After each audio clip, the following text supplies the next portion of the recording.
do thou my footsteps lead. My heart is aching so, thy gracious balm I need. We now commit the body of Brother Elijah Cummings to the Omega Chapter. May his soul rest in peace. It is never easy to see a loved one move from earth to eternity. The life of our dear brother, Elijah Cummings, can most aptly be referred to the scripture, which is reflected for his life. Again, while I am now related to the office, and the time of my departure is at hand, I have fought a good fight. I have kept the course. I have kept the faith.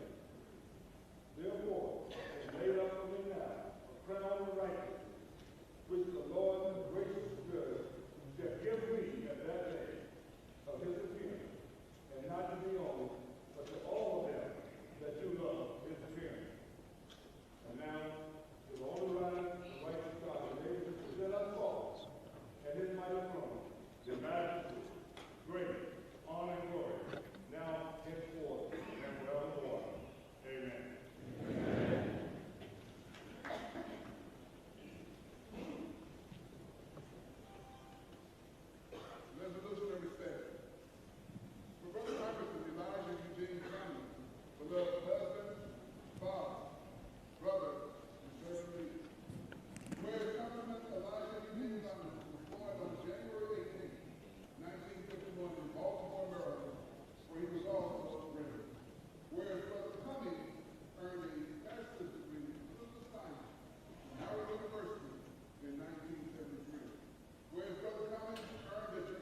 to see this as I walk towards the evening of my life.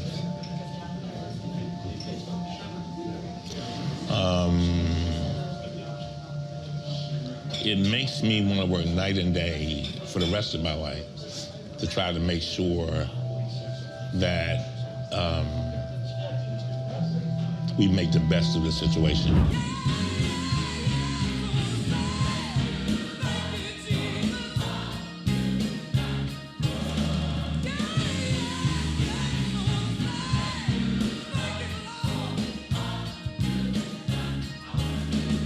Our world would be a much better world and a much better place if we would only concentrate on the things we have in common instead of concentrating on our differences. And so I join you as we move forward to uplift not only the nation, but the world.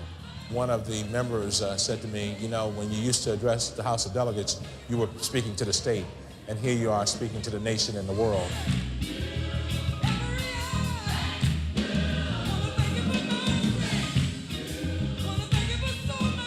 There's something going wrong down at the border, a lot. It's not the deed that you do to a child, it's the memory. I want to concentrate on these children, and I want to make sure they are okay.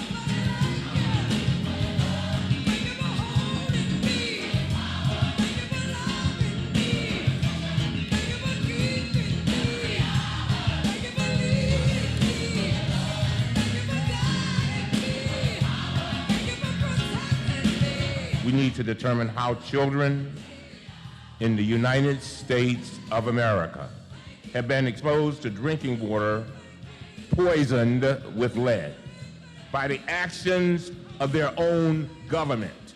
So often, out of our pain comes our passion to do our purpose.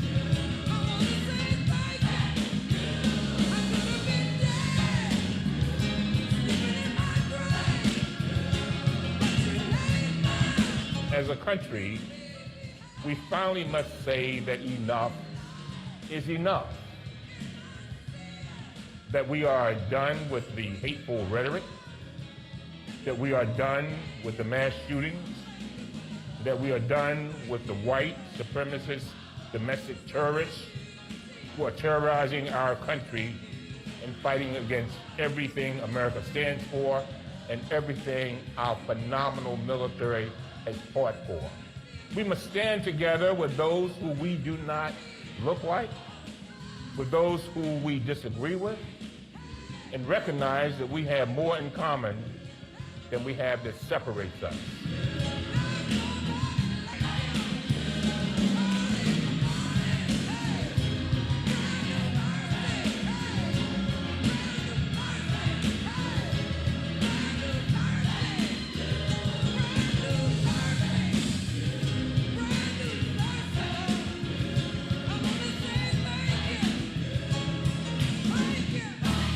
We're dancing with the angels. Question will be asked. In 2019, what do we do to make sure we kept our democracy intact?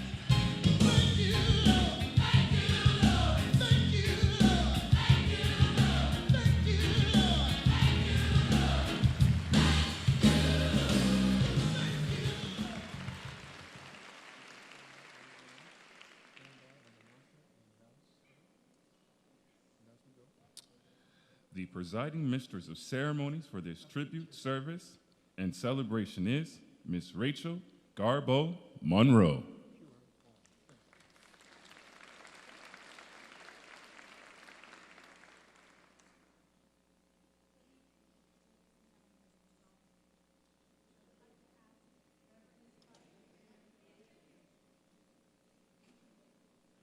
Phone?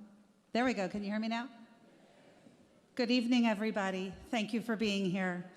We're going to begin the program with Reverend Scott H. Adams of Heritage United Church, who is also a board member of the Elijah Cummings Youth Program, to begin this program with an opening prayer.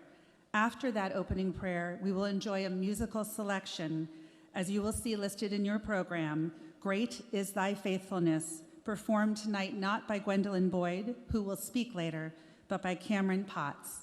Thank you very much. Reverend, please join us.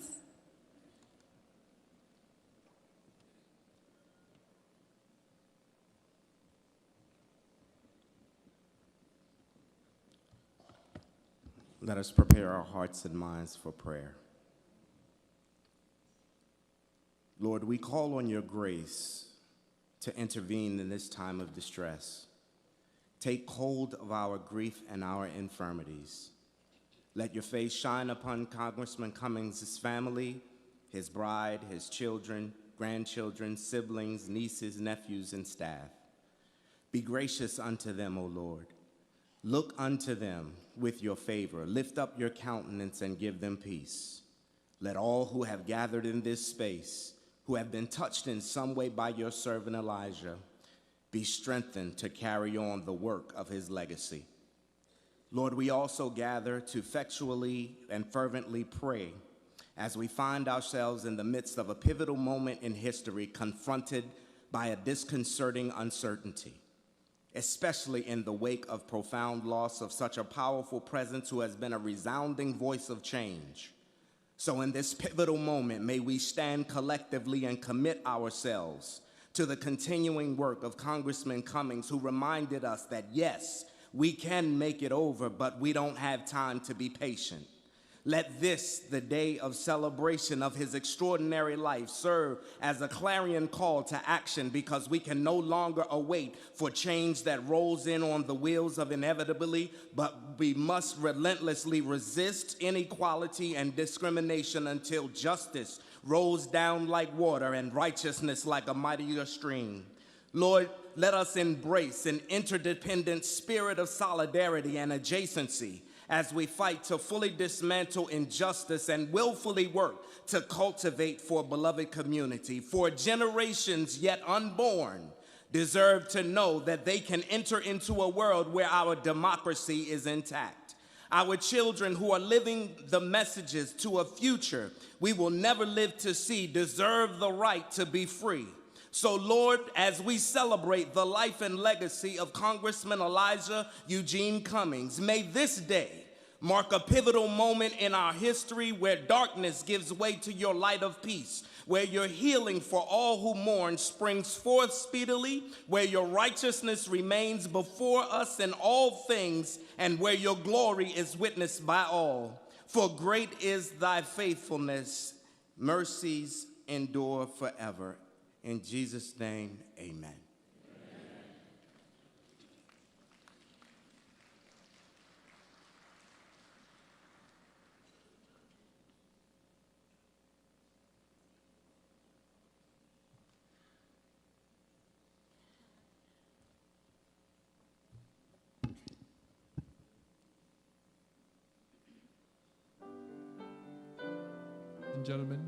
Ladies and gentlemen, Cameron Potts.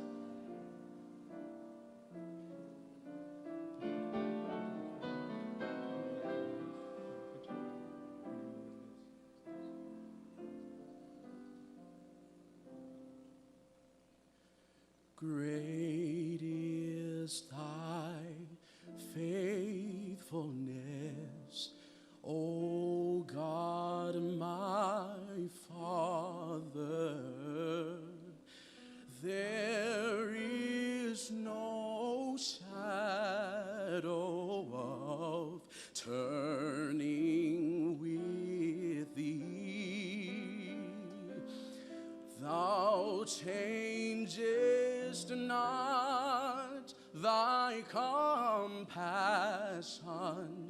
they fail not. As thou hast been, thou forever wilt be. Summer and winter and springtime and harvest, sun, moon, and stars in their courses above, join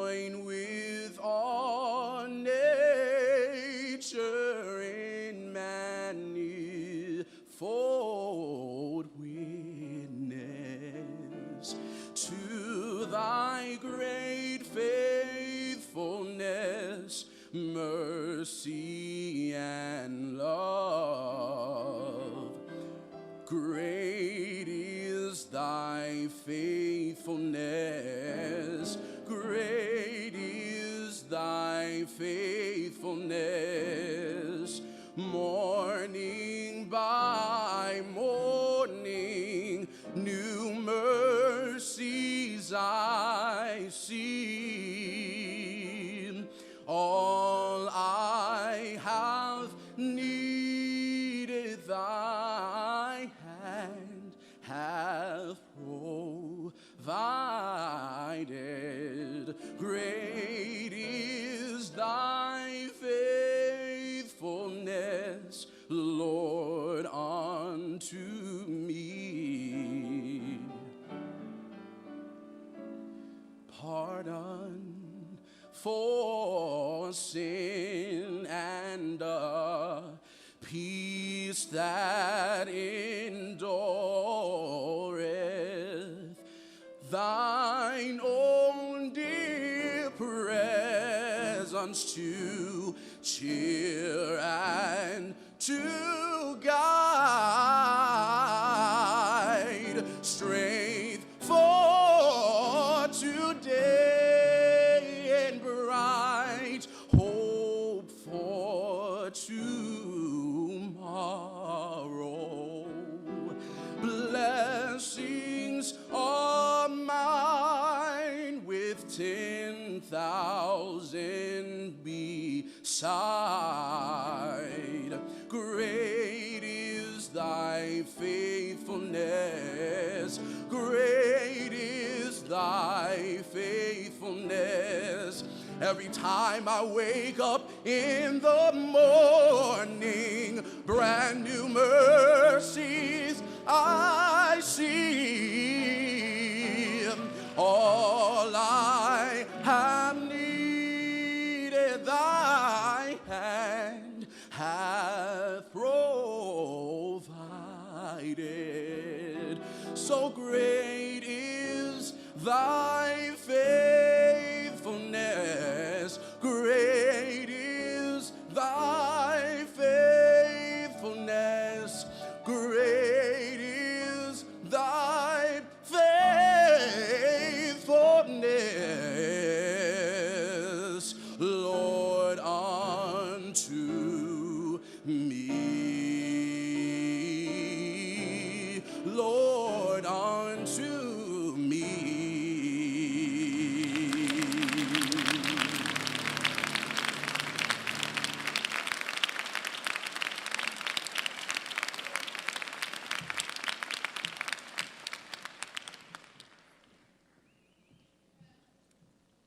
Okay, so this is a celebration for the life of Elijah Cummings, and we are going to do that tonight, starting with a voice that you just heard.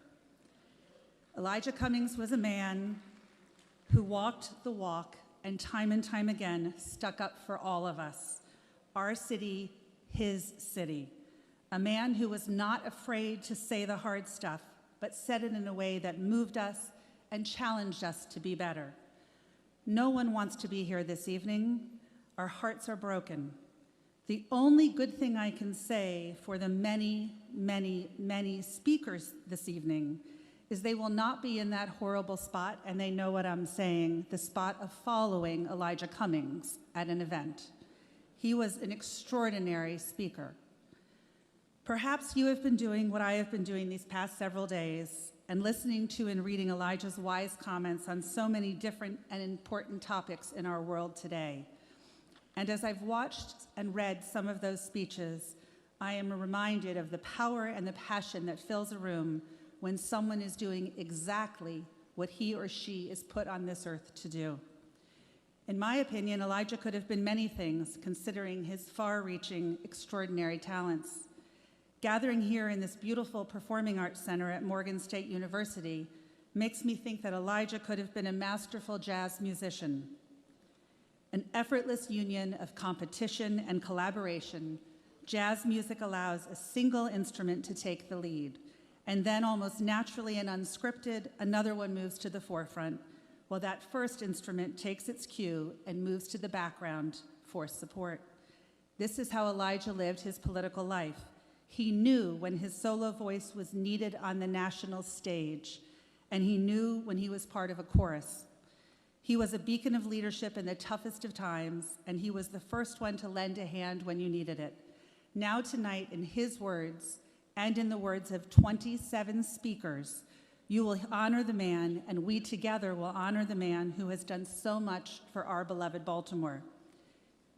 So, without further ado, we begin.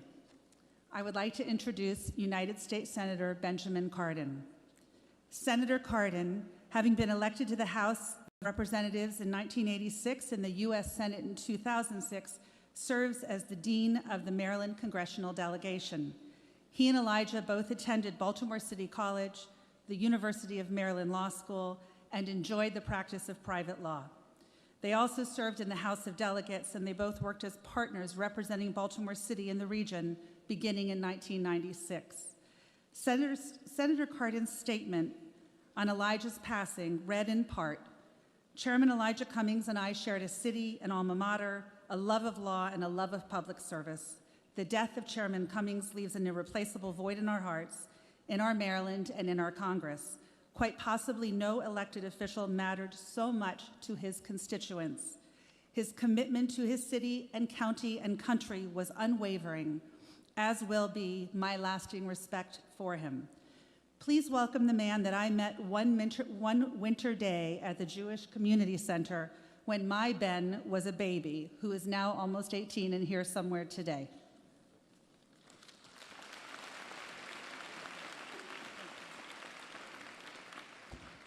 Rachel, thank you very much. To Maya and the entire Cummings family, take comfort in knowing the depth of the love of our community for Elijah. You feel it here tonight. I've heard it all over Baltimore and our nation, the love and respect for Elijah Cummings. Maya, we share your loss and we stand with you. Elijah loved this country with every fiber of his being. Even though, as a young man, he faced prejudice and discrimination. He attended a segregated elementary school. He was pelted with bottles, rocks, and jeers when he and other children integrated a local public swimming pool. He faced discrimination. And in Elijah's own words, he would say, "We are better than this." And he devoted his entire life to making America better. He advanced measures to improve education, to expand affordable housing, to curb addiction, to enhance public infrastructure, to promote gun safety, to reform police practices, and the list goes on of his accomplishments. Justice Thurgood Marshall said, "We cannot play ostrich. Democracy just can't flourish amid fear. Liberty cannot bloom amid hate. Justice cannot take root among rage. America must get to work." Elijah Cummings took these words to heart, and did he work on behalf of our country. He may have been mild-mannered, but heaven forbid anyone should stand between Elijah and justice. They would hear from Elijah. He was our champion on social justice. America has lost the champion for social justice. As Rachel indicated, Elijah and I shared a common background in both attending Baltimore City College High School in Baltimore City, the University of Maryland Law School. We both served in the Maryland General Assembly together. I was Speaker when he was a freshman member of the House, and he was identified immediately as a person of extraordinary talent. And he showed that talent in his very first years in the Maryland General Assembly. We then served in the House of Representatives together. And I must tell you, he followed in the footsteps of Parent J. Mitchell and Kwesi Mfume. What a legacy from the 7th Congressional District. give the voters of the 7th Congressional credit for sending us their very best to the United States Congress. We've all benefited from your wisdom of who you have sent. I have lost a friend. Our nation has lost a booming voice for truth, fairness, and liberty. Elijah, you have worked hard to make our community a better place for all. Now it is time to rest. Rest in peace, my friend.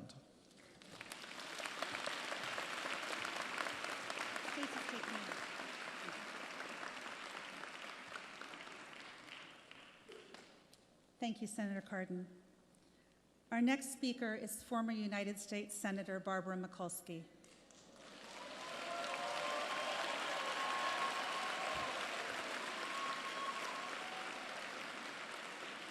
Former U.S. Senator Barbara Mikulski served in the U.S. Senate from 1987 to 2017, and she is this country's longest-serving female senator.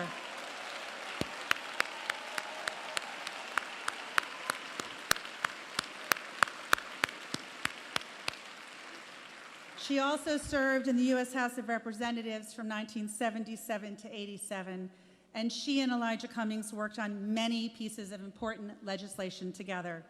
In an interview earlier this week on WBAL, Senator Mikulski said, quote, Congressman Cummings could investigate, he could legislate, and he could agitate. And he always knew how to be in the forefront of an agenda around the empowerment of all people, and he had a great heart. Could any of us say it any better? I don't think so. Please welcome one of my favorite tough, smart, and effective leaders who's been a woman warrior, Senator Barbara Mikulski.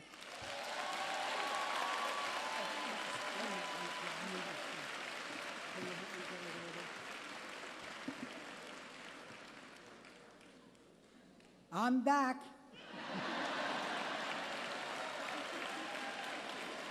I'm back for Elijah, and Elijah always had my back and always had your back too. Good evening, everybody. I come here tonight. First, I give all praise and thanksgiving to the dear Lord who brings us here in friendship and fellowship to salute our beloved Congressman Elijah Eugene Cummings. Our deep condolences to Dr. Maya and his family. We feel that we've lost a giant in our country, that we've lost a champion in our Congress, and we feel like we've lost a dear friend in our community. We feel a loss like a special friend passed away. And we feel that loss because Elijah was our friend. There is not a man or woman in Baltimore that does not feel a personal connection to him. With his passing, I have had people come up to me from neighborhoods everywhere, from Howard Park to Howard County, from Patterson Park to Anne Arundel County, from Roland Park to communities far and wide. They felt a connection because he stood up for people, he spoke out for people, and it was always about people. We in the Maryland delegation like to call ourselves Team Maryland. We knew that Elijah was our most valuable player. We always called him VIP. And for Elijah, it was always about fighting for people. It was about jobs, and it was about justice. And I remember when President Obama was elected, and the congressman and I got together to talk about the passage of Obamacare. And in his own eloquent, passionate voice, he said, Barb, you know, we've got to fight. And I said, well, I'm ready to be shoulder to shoulder with you, even if I've got to stand on my little stool. And then he said, but just think about it. In so many neighborhoods I go to, African-American men shouldn't get their health care by needing their screening for high blood pressure in a barber shop. It's a good community technique, but that's not a national health care system. Women should not find out if they have diabetes when they have their first baby. They should have learned about that in the first grade when we needed early detection and screening, and they needed their hearing aids and their eyeglasses and whatever helped them learn. He was a passionate fighter, and he couldn't wait every day to get up and to do that. I loved working with him, and he was such a great line of people. That 7th Congressional District with the Honorable P.J. Congressman Mitchell, with Kwesi Mfume, Elijah Cummings. What an honor roll of service. And I did say that he could investigate, legislate, and agitate. But when he agitated, it was never for himself. Social glue that helped Baltimore together. But in bringing about calm, he did not ask people to give up their passion. He did not ask people to give up their anger. He talked about injustice, discrimination, redlined, sidelined. What he did was to take all that anger and passion and to channel it into bringing about change. He was a leader, and we will miss him deeply. In conclusion, many people, as I said, have said goodbye, but I want to just bring a greeting from a very special person. President Obama awarded me the Presidential Medal of Freedom. And on that day, I met Dr. Katherine Johnson. You know Dr. Johnson as the brilliant mathematician in Hidden Figures. We have stayed in touch. She's 100 years old. With the passage of Congressman Cummings, her daughter contacted me and gave me a message from her mother. She said, "Tell everybody in Baltimore, tell his wife, tell his children and all who regard him as family that we missed him. I might have helped John Glenn get to the moon, but he helped children reach this for the stars."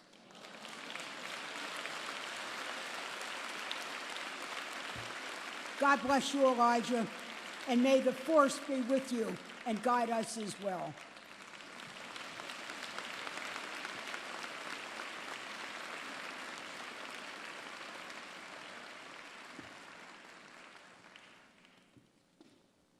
I understand United States Senator Chris Van Hollen has somehow made it into the building. Are you here? Terrific. He just zoomed up from Washington. And so what I'll quickly say is in November 2016, Senator Van Hollen took on this role. He is committed to fighting every day to ensure that our state and our country live up to their full potential and promise of equal rights. And a demonstration to his relationship with Elijah is that he is somehow magically in two places at once by being here and in DC. So, podium's yours.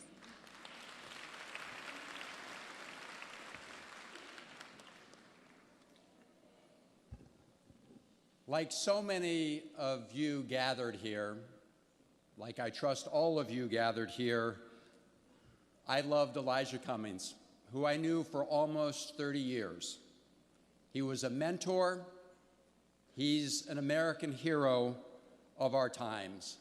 I loved the way Elijah used that booming voice in the fight for social justice. Always the first one on his feet, whether it was in the Maryland General Assembly or in the United States Congress. I loved Elijah's deep belief in the promise of America and his equally deep conviction that it is our responsibility, each and every one of us, to make that promise come true in America. I loved Elijah's embrace of humanity and the respect that he demonstrated for those of opposing views. fact, the only thing I didn't love about Elijah, I think it's been mentioned here, was speaking after him in the congressional delegation lineup. Elijah is a man of principle, a man of incredible dignity, and a man with a purpose and a mission. This past May, he was asked by a reporter if he had a message for the President of the United States. And here's what he said: "I want to send a message that we have one life to live, Mr. President. This is no dress rehearsal. The American people simply want to live their lives without fear of their leaders, and we as leaders have a duty and a responsibility to keep our promise to them when we run for office and win, and that is to make their lives better. While we are all on this earth, that's my message." That was Elijah Cummings in May. And that is the way Elijah Cummings lived his entire life, every minute of it, working to make life better for others, trying to bring people together to move our community, our city, our state, and our country forward. And he did it with the fierce urgency of now, without a minute to waste. I go back to his maiden speech now in the House of Representatives. In 1996, there's a tradition when incoming members of Congress give a speech to the entire House chamber and the guests. And he finished that speech by reciting what he described as a very simple poem that I live by. Here's the poem. You may have heard him say it many times. "I only have a minute, 60 seconds in it, forced upon me. I did not choose it, but I know that I must use it. Give account if I abuse it, suffer if I lose it. Only a tiny little minute, but eternity is in it." I heard Elijah remind us of that all the time. And that's how Elijah Cummings lived his life. Every minute counted. Every minute mattered in the fight for justice. Every minute counted in the battle to protect and save our democracies. In that maiden speech, back in 1996, Elijah Cummings said, "I am looking forward to joining with all of you as we travel this road I often call journey, which I define as life."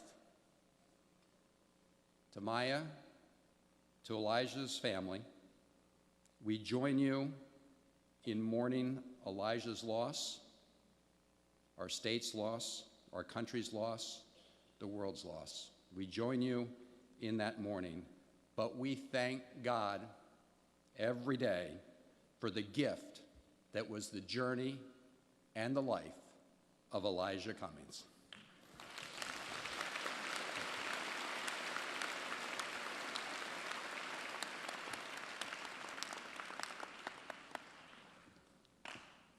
Thank you.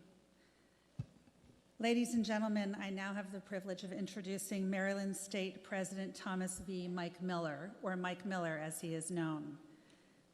He first ran for the Maryland House of Delegates in 1970, and after a term in the House, was elected to the Maryland Senate in '74. In 1987, he was elected president of the Maryland Senate, making him the longest-serving president in Maryland history, as well as the longest-serving state Senate president across the United States. President Miller has been quoted as saying, "My friend and role model Elijah Cummings was one of the people I most admired in politics." And Mike Miller met everybody. Thank you for joining us this evening. Thank you for your decades of leadership and service to Maryland. We are forever grateful, and we know how important it was to you to be here. Folks, thank you very much. We're so honored to be here. We're now down to the state level where we understand about minutes, don't we?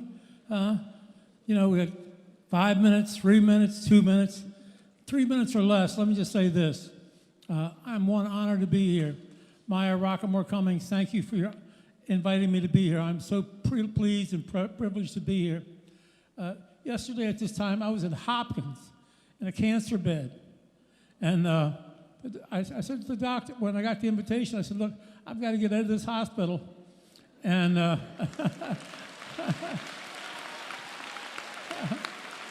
good. And not only did the doctor, but every attendant knew why, okay? Because one, I had to say a couple words on behalf of my mentor, my mentee, Elijah Cummings, but also I had to hear the remarks from his friends and his family and people honoring him. When we heard about Elijah passing, my staff put on Facebook a picture of the two favorite pictures of Elijah and myself, clasping each other, laughing at each other. And it's got over 1,000 likes. People want to know, what's the story behind this picture of these two grown men holding each other, laughing at each other? And the story is this. Elijah, every time he would see you, he'd say, thank you. Thank you for being my friend. Thank you for being here.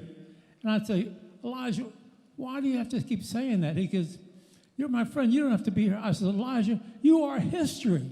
You are history. You are state history. You're national history. He goes, do you really think so? Do you really think so? I said, of course you are. I said, in Baltimore, you're history because of Channel 2, Channel 11, Channel 13, the Baltimore Sun.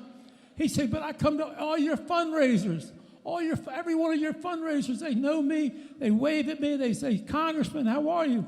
I say, Elijah, they think you're Congressman John Lewis, for God's sakes.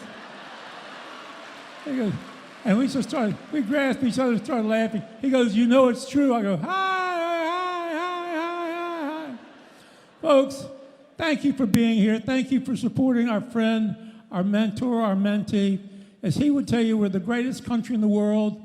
We're the luckiest people in the world because we're citizens of the United States, residents of the state of Maryland, and we've had the lucky honor of having a man named Elijah Cummings walk through our life. Thank you, and God bless you. Thank you so very much. It's a privilege and honor to be here. Thank you so much. Thank you. Thank you very much for being with us. This past May, Adrienne Jones became the first African American and first woman to be elected Speaker of the Maryland House of Delegates, having been a member in the House since 1997. Prior to this position, she followed in Elijah's footsteps, serving as the second African American Speaker pro tem in history. Ms. Jones is a Baltimore County-owned girl, graduating from Lansdowne High School and UMBC. We are proud of her, we are excited for her leadership, and we thank her for being with us.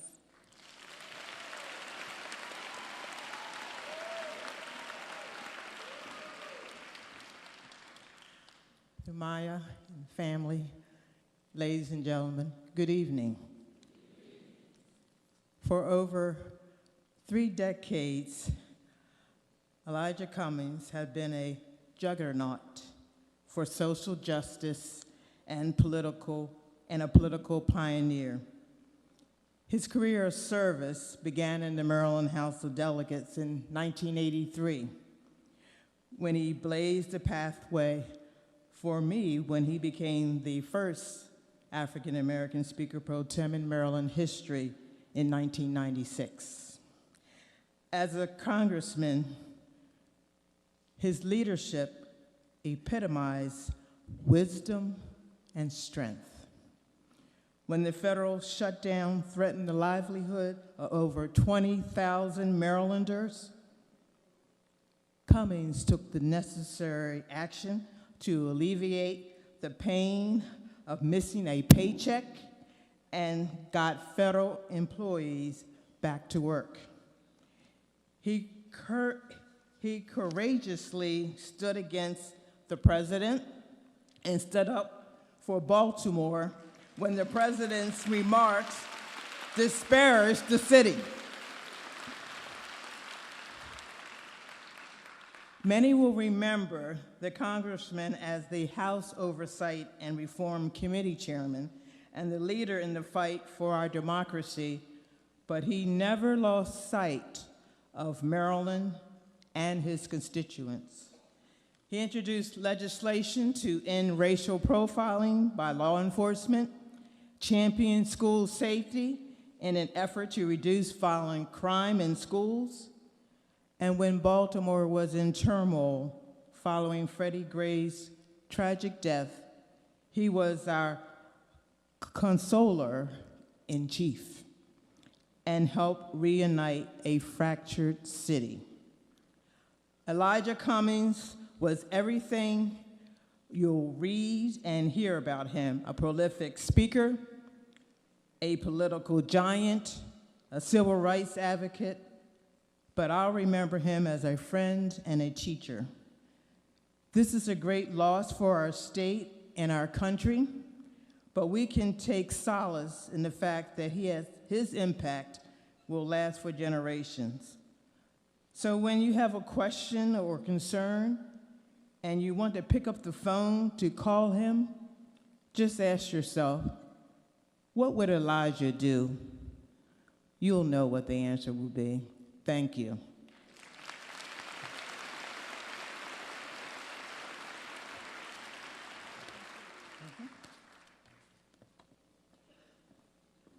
Maryland State Delegate Nick Mosby has been a member of the House since 2017 and is a member of the Ways and Means Committee. Previously, he served on Baltimore City Council. And with Nick coming to the podium together will be his wife. Baltimore City State's Attorney Marilyn Mosby was sworn in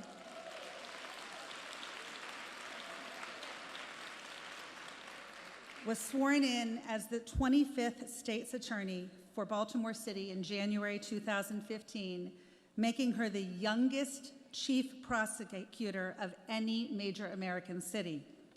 Recently, she wrote, and I quote, "After we pause to reflect on Elijah's immense legacy, the greatest tribute we can make is to commit ourselves to the work and the people he cared so deeply for."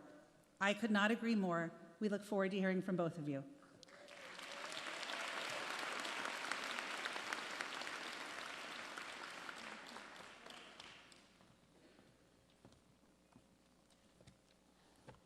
Good evening. To Congressman Cummings' beloved wife, Maya, to his entire family, our hearts are with you, and we are praying for you and with you as you begin to cope with the profound loss of your husband, your father, your brother, and your friend. Congressman Cummings was not only my role model, he was my mentor, he was my friend, and a trusted advisor to me and my husband. So please know that we love you and we will always be there for you, even after the phone calls and the condolences cease. In John, the 14th chapter, the Lord confronts his disciples by telling them, "I go to prepare a place for you. And if I go and prepare a place for you, I will come again and receive you unto myself, that where I am, there ye may also be." For believers, this is undoubtedly the ultimate covenant that our Lord has made with us. It establishes that there is a reward for those of us who live well, do good, and are faithful to his commandments. Inherent in this covenant is the understanding that heaven is our goal and that heaven is a prepared place for prepared people. We are assured through our faith and through the evidence of God's grace and mercy throughout our lives that he will do exactly what he promised us. We all know that heaven is real, and we know that God has prepared a place for us to spend eternity with him. But the question that we must all answer for ourselves and ultimately before God is, are we prepared?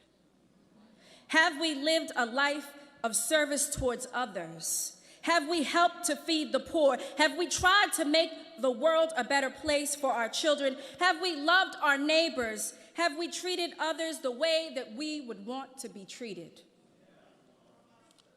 When we examine the life of Congressman Elijah Eugene Cummings, we see a life of service, sacrifice, and selflessness. We see a man who tireless in his efforts to create greater opportunities for those who needed a leg up in life. We see a man who sat with royalty and heads of states at the most exclusive tables, but was just as at ease, surrounded by walking and talking with everyday Baltimoreans, inspiring,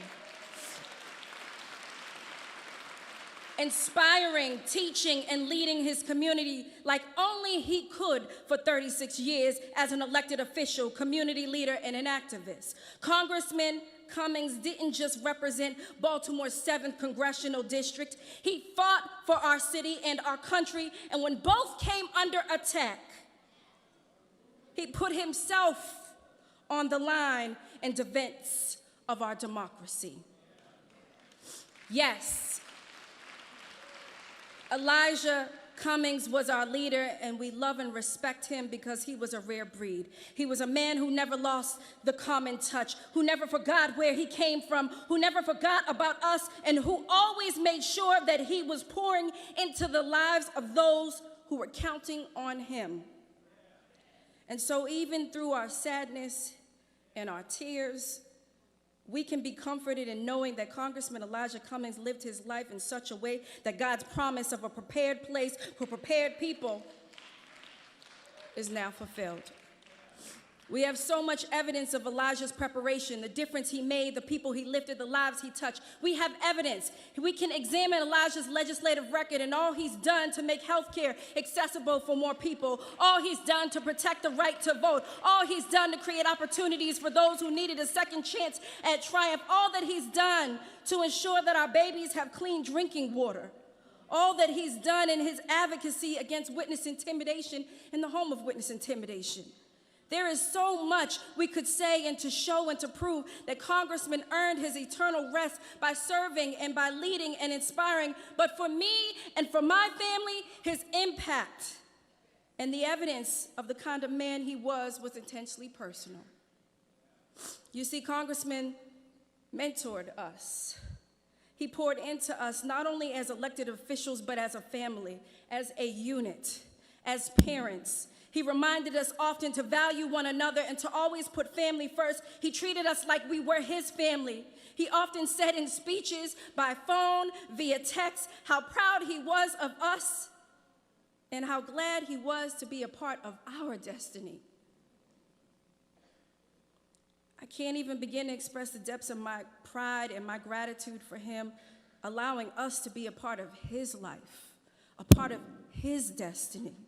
His courage, his passion, his spirit was inspirational. He was fearless. He stood against injustice and stood for the ideals of every American, which is why I feel so blessed to witness in him an example of what public service truly means.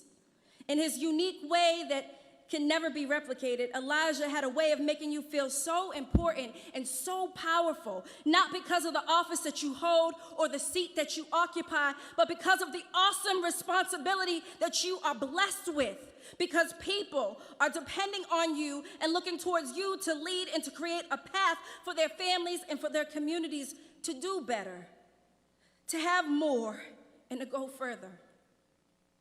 It was as if he possessed a sixth sense. He knew when we needed a pat on the back, a pep talk, or even a kick in the butt. When you needed to be picked up and when you needed to be brought down a notch or two, he never let us forget that this work was never about us, but always about the people we are entrusted to serve and to represent.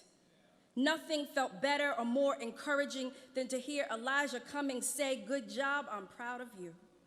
Nothing made you go harder than Elijah Cummings saying, "Come on now, get it together." You see, he led with love, he counseled with grace, he was authentic, real, and serious about the work of helping people. He was always there for us and supportive to no end. He was our sounding board and often our litmus test on what to say and how to move. He is everything we hope to be as leaders in this community: honest, dependable, upright, consistent, He gave himself selflessly and generously. He showed us that to be effective in places like Baltimore, you have to be a shepherd that smells like the sheep, and the people have to be able to see you and to touch you and not just hear you. And so we have evidence that Congressman Elijah Cummings lived well, did good, and was faithful, and oh, so prepared for heaven. Prepared to realize God's greatest promise of us. Prepared place for rest in eternity. Congressman, I need you to know you earned your rest, and we are forever grateful for your love and your service, your sacrifice, your witness, and your example. We will never forget you or stop being grateful for you. You are to us a family, a community, and to this nation, like other great Marylanders before you, Frederick Douglass, Thurgood Marshall, Perrin J. Mitchell, Harriet Tubman, Juanita Jackson Mitchell.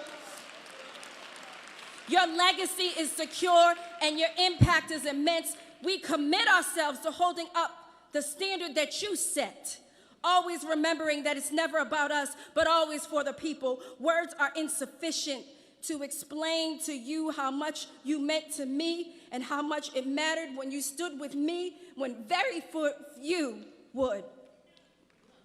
I appreciate you, I love you, and promise to live and to serve as you have taught us. Rest well, my good friend.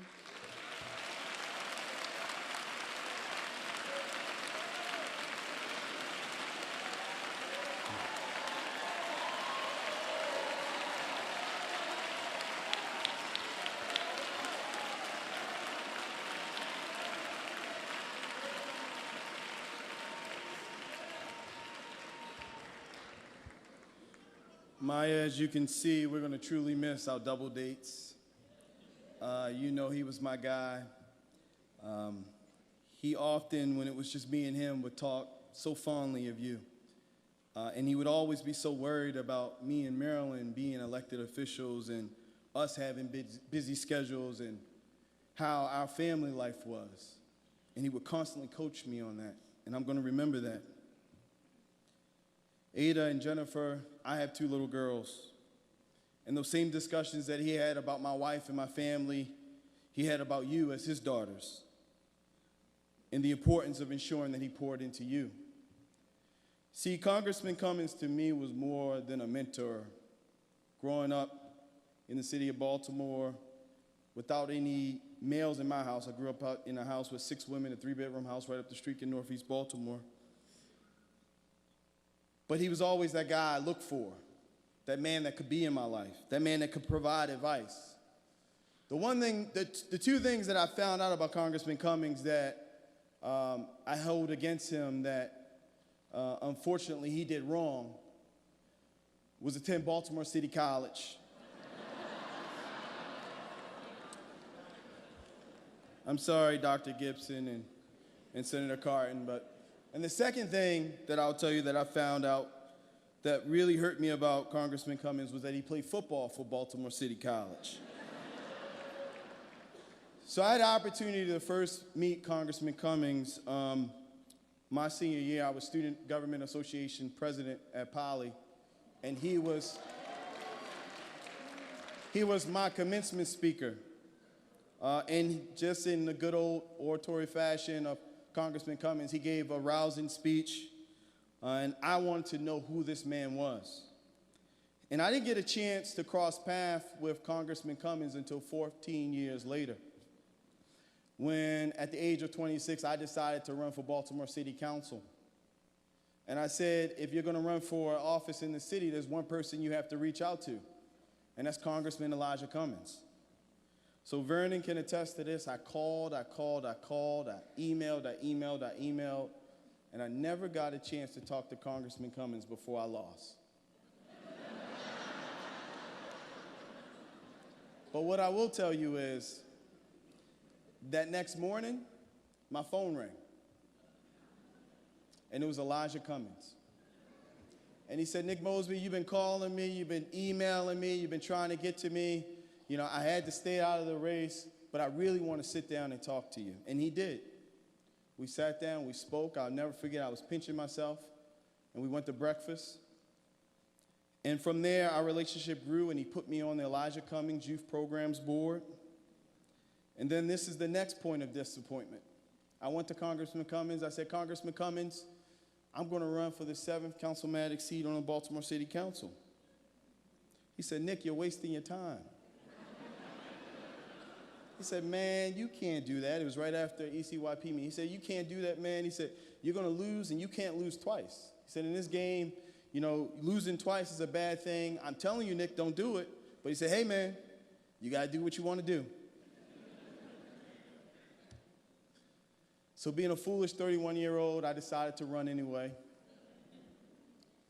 And 2 or 3 weeks before the election, I got another call from Congressman Cummings. And he said he was going to support me. He was going to endorse me. You know, I kept in touch with him throughout the campaign, but I had completely no surprise. I completely did not know that he was going to come out and say he was going to be there for me and support me, and he did. And I won. What I would like to say about Congressman Cummings is that just like his prophetic name, Elijah, and what Elijah meant in the Bible, not a lot what Elijah meant to himself, but what Elijah meant to everyone else. Like Elisha. So there's Elijah, the mentor, and Elisha, the mentee. Elijah, the mentor, and Elisha, the mentee. That's who he was. And it wasn't just to me or my wife, but it was to all folks who came in contact with him, consistently ensuring that he wasn't about the people. I'm going to say that again. He wasn't about the people. He was the people. He consistently governed with his emotion, but never allowed his emotions to govern him. Selfish, prophetic man concerned more about the people around him and less about himself. I'm truly thankful. Congressman Cummings, life planted a seed in my heart and watered it with love, wisdom, honesty, and I'm appreciative and will never, ever forget that this giant of a man has meant to me, to my family, to Baltimore, to this country. When the Lord was about to take Elijah up to heaven, Elijah said to Elisha, stay here, the Lord has sent me to Bethel. He's prepared us all to continue to do great things. His legacy will never die. Thank you so much, Congressman Cummings.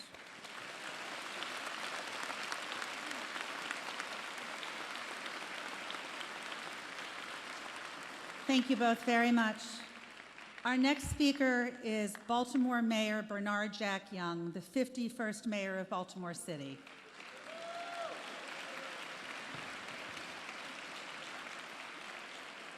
From 2010 to 2019, he served as president of the Baltimore City Council, and for 14 years prior to that as a district councilman. Our mayor shared a special connection with Congressman Cummings.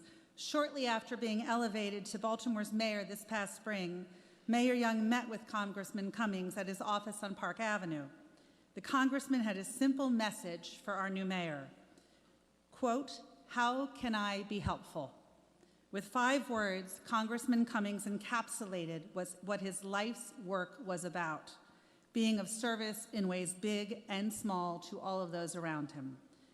Mayor Young, thank you for being with us. Thank you. Good evening, everyone.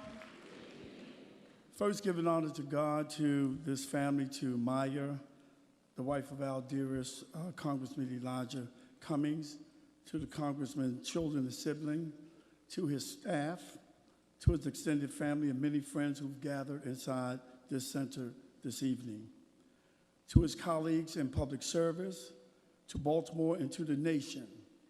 We join together this evening with heavy hearts. If I had to pick one word to describe Congressman Cummings, it would be friend. He was a friend of strangers, those who he fought for during the beginning of his career as a trial attorney. He was a friend to the thousands of constituents he represented, first as a state delegate, then as a member of the U.S. House of Representatives. but he was also a friend to me personally. I received a call from the Congressman back in April, shortly after I assumed the role of mayor. It was an extremely difficult time. The city was going through a trying time, and operationally, we were dealing with a number of challenges. A ransomware attack that was the most destructive to any U.S. city in history.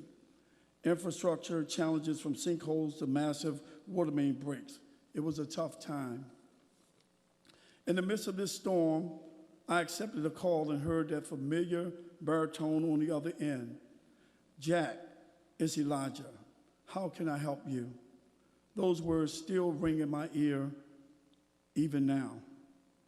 He was a man who literally was fighting for the soul of our democracy, as he was often quoted as saying, and he took time out to run to the side of a new mayor, extend a helping hand and say, how can I help you?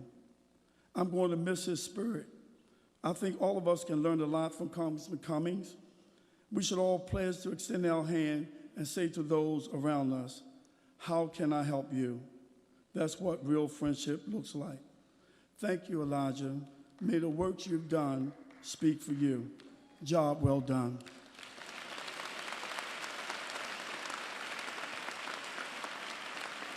Thank you, Mayor. Stephanie Rawlings-Blake served as the 49th mayor of Baltimore from 2010 to 2016, only the second woman in the history of the city to hold that office. She has also served as secretary of the Democratic National Committee and president of the United States Conference of Mayors. Her family and Elijah's family have a very special connection, and we're grateful she joined us this evening.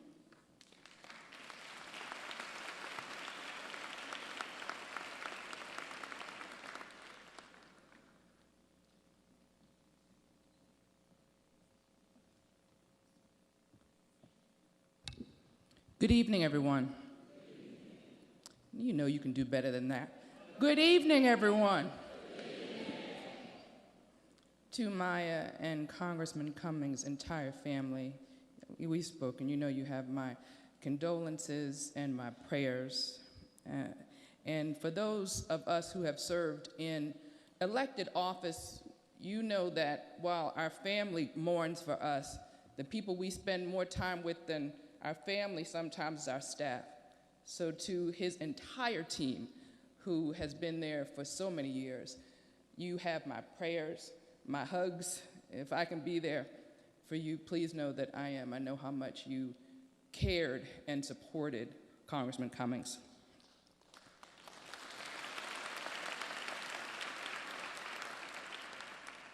He was a convocation train, bringing people together and carrying a generation through the narrows and the travails of the fight for social justice. I knew Congressman Cummings since I was a child. He was a friend of my father, and my father was a friend to him. I was inspired by both of those great men into a life of service.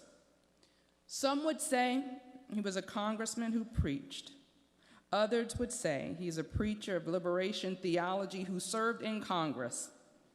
We know here in Baltimore, we knew he was a brilliant mix of both of those things. I think that's why it was so hard for me when I was thinking of the right thing to say this evening. All I kept hearing in my head were songs. Anthems of a life well lived by a God-fearing man. So I certainly would not have made the cut to be up with you on the Morgan Choir,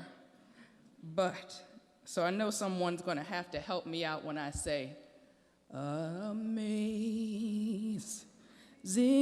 grace, how sweet the sound that saved a wretch like me.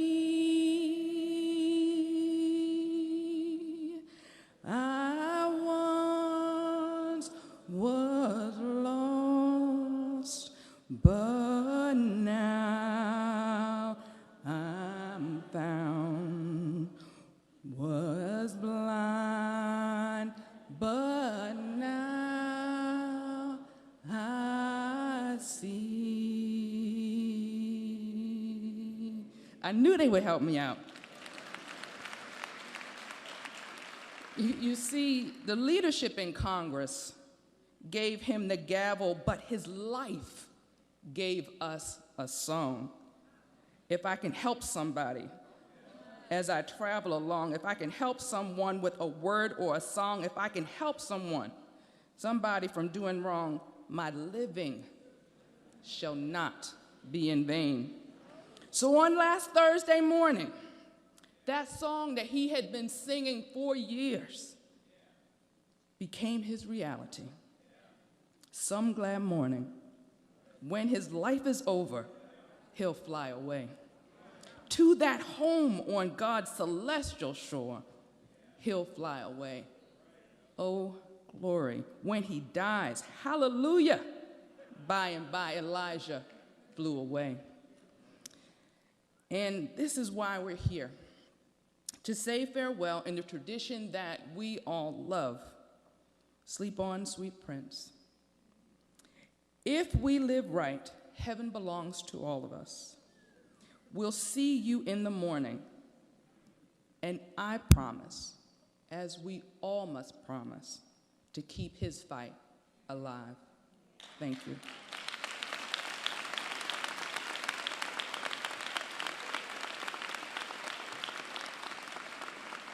Thank you. In May 2019, Brandon Scott was unanimously elected president of the Baltimore City Council. Previously, he served as the city council member representing Baltimore City's 2nd District. He is a community leader, public servant, lifelong resident of Baltimore City. He was first elected in 2011 at the age of 27, making him one of the youngest people ever elected into city council. He credits Congressman Cummings for blazing a trail that opened doors for sons of Baltimore to serve in elected office. When President Scott concludes his remarks, we will enjoy a musical selection as listed in your program by the Morgan State University Choir.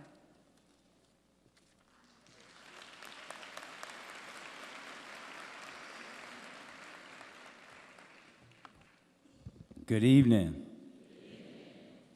To Dr. Cummings and the entire Cummings family, my heart and the entire heart of Baltimore goes out to you in this tough time. And this is a tough time, but as the Congressman would often say, it is certainly my honor and privilege to be here with you this evening. In Baltimore, while we all are grieving the loss of our North Star, tonight we are also here to celebrate the life of Congressman Elijah Cummings. So I need one thing from everybody. I need Lottie, Dottie, and everybody to get on your feet and praise the life of our servant, Congressman Elijah Cummings.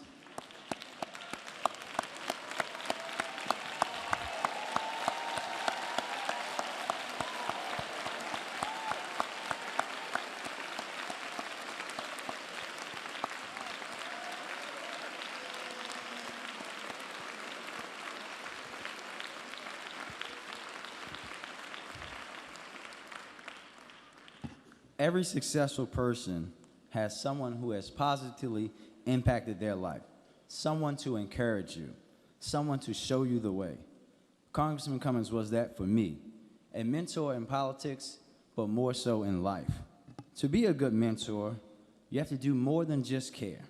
You also have to invest time into the development of the next generation. You have to be a living example of what they should be. It's what Elijah Cummings was to me and so many others, a living, breathing example of how to be a strong man of integrity, humility, and purpose, who just happened to be an elected servant. I will always treasure the times we spent together on the phone, and unlike everybody else, I've not been known to be the most obedient public servant, so he wasn't always as happy with me as everybody else. Sometimes he say, Brandon, I need to see you. And I go, oh, I'm in trouble. But on the phone, in his office, or even at a concert.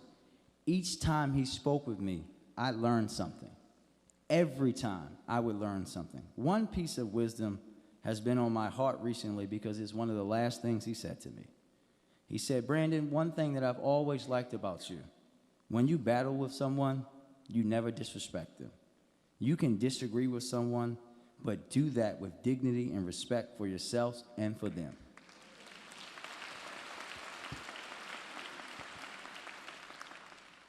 And I sat there quietly as he wasn't done, and he said, because Brandon, one day your title will go away, but that dignity and respect that you have for yourself and for others will be with you forever.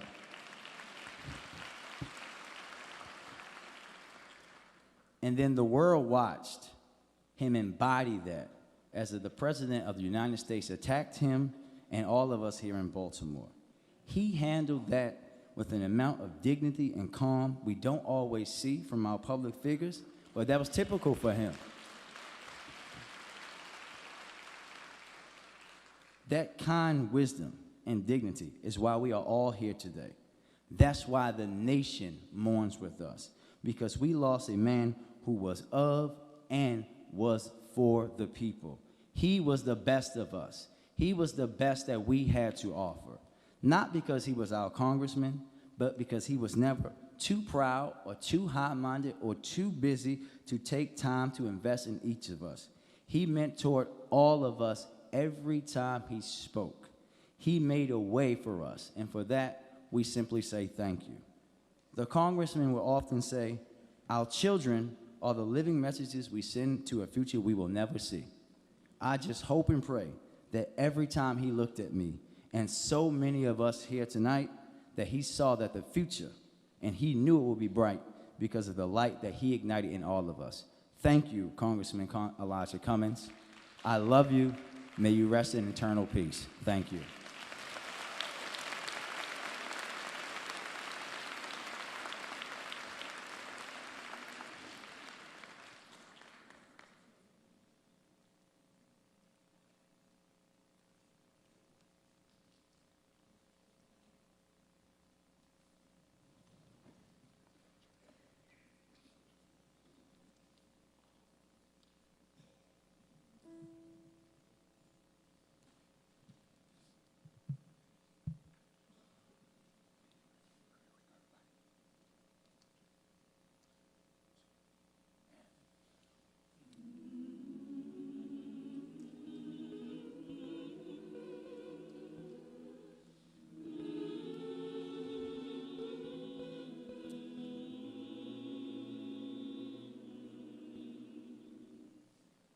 I can help somebody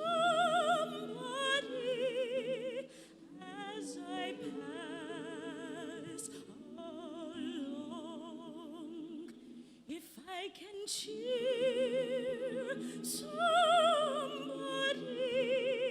with a word or song, if I can show somebody he is traveling wrong, then my living shall not be in vain.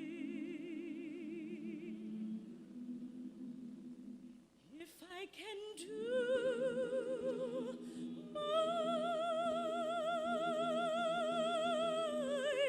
duty as a Christian ought, if I can bring back beauty to a world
How's that for talent? Wow. Thank you all very much. Music is a powerful, powerful thing to bring our emotions in the moment. So now, moving on to the next speaker. Reverend Alvin Hathaway is the senior pastor at Union Baptist Church. He graduated with Elijah from then a mostly white high school, Baltimore City College, in 1969. I might have been born that year. By his own account, Reverend Hathaway was the more interested in sports during those years, but Elijah pushed him to excel academically, telling him there was more at stake than his own school record. Elijah would say, quote, "We are leaders of our race. We are leaders of our community. We have to do the right thing." You, Reverend, have made an extraordinary difference in Baltimore each and every day, and those of us who work in this city see it and know it, and thank you. We look forward to hearing your words.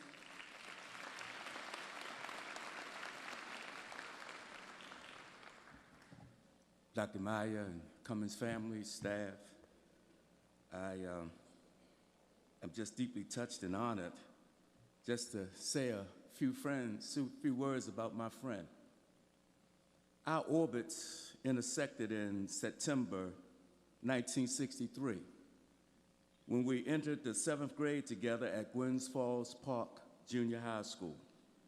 We were assigned to Class 701, which was an accelerated class for intelligent students. I don't know how I got in it, but that's what it was. Elijah lived south of what we know as the West Side Shopping Center, and I lived north of the West Side Shopping Center near Baltimore Street. Elijah, like all of us, would walk to school. He would time himself leaving his home so that he could join up with my crew, and we would walk to school together. We liked Elijah because he had a unique talent, even then, for telling funny stories. His ability to tell jokes and stories endeared him to us, and we became his protectors as we walked through different neighborhoods to school. A portion of our journey to school caused us to walk through a wooden area that was known for muggings and robberies. Because Elijah was with our crew, he never experienced any trouble traveling through that wooded area. We remained friends ever since, some 57 years. The word that best describes Elijah E. Cummings, and we call him E.E. because E.E. Cummings was the first African-American to city council, and even then, we called him E.E., is precocious. Precocious means exhibiting mature qualities at an unusual early age. Elijah Cummings was precocious. I got in trouble in the 8th grade, Miss Scott's class. I used a vulgar 4-letter word, and she heard it. I believe I was Elijah's first client because he advised me to challenge Miss Scott on why the 4-letter word I used was deemed vulgar. Miss Scott told me that if I could present to her the epistemology of the word, she would not send me to the principal for punishment. After class, Elijah showed me how to trace the epistemology of these 4-letter words. And we discovered why they were deemed vulgar. Next day, I presented my case to Miss Scott. The class was waiting in anticipation for what I would say. I stood before the class with an Elijah-assisted brief and explained that the 4-letter words were of Saxon origin, and that it was only because the Saxons lost the Battle of Hastings that their language and culture was deemed vulgar. Elijah gave me the punchline. If the Saxons had won that battle, we would all be using 4-letter words.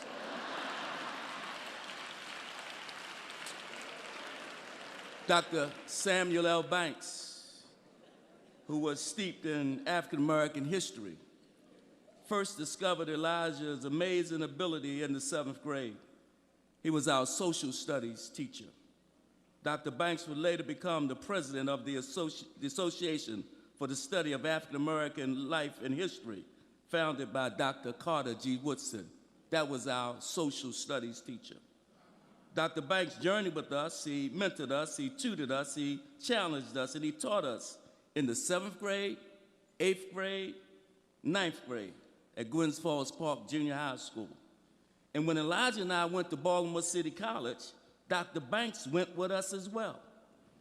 And he became our 10th grade, 11th grade, 12th grade teacher. He poured into us a rich history of what it meant to be African American. And you don't realize that there, and when we went to the 7th grade, we were Negroes. But when we graduated from Baltimore City College in the 12th grade, we were African American men.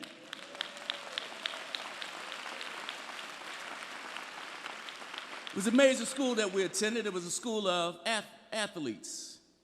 You swam, you ran track, you played football, you played basketball, you played baseball. It was a school of athletes. But when you look at Elijah Cummings' yearbook, he was in no athletic team. But he was president of our class. You look at it, it says SGA. You look at it, it says student government. Look at it, it says academics was my pursuit. I was in the literary society. And we elected him as the president of the class because he had a unique ability for the minutia of meetings. Robert rules of order, procedure, voting. I said, man, nobody wants to be bothered with it. He did.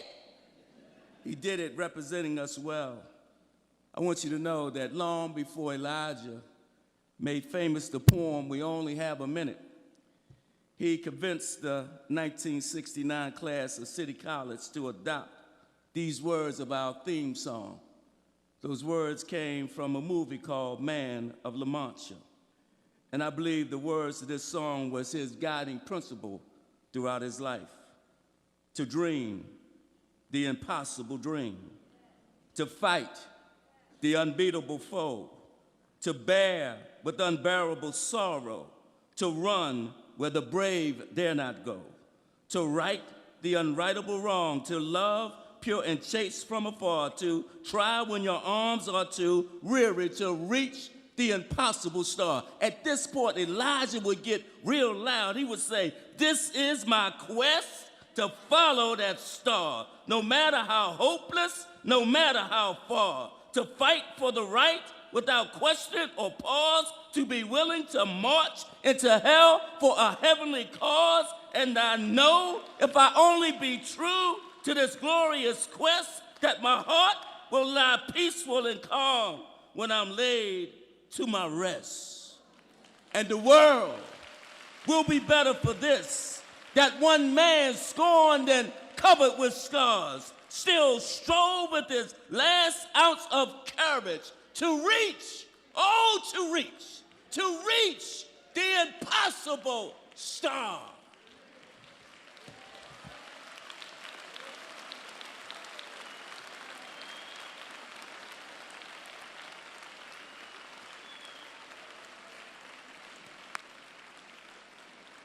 Thank you so much. So our next speaker is Dr. Laura F. Hargrove. She's a native of Baltimore, and she accepted her call to preach in 1995. She preached her initial sermon at Bethel African Methodist Episcopal Church in Baltimore. Reverend, thank you for being with us this evening. We look forward to your remarks.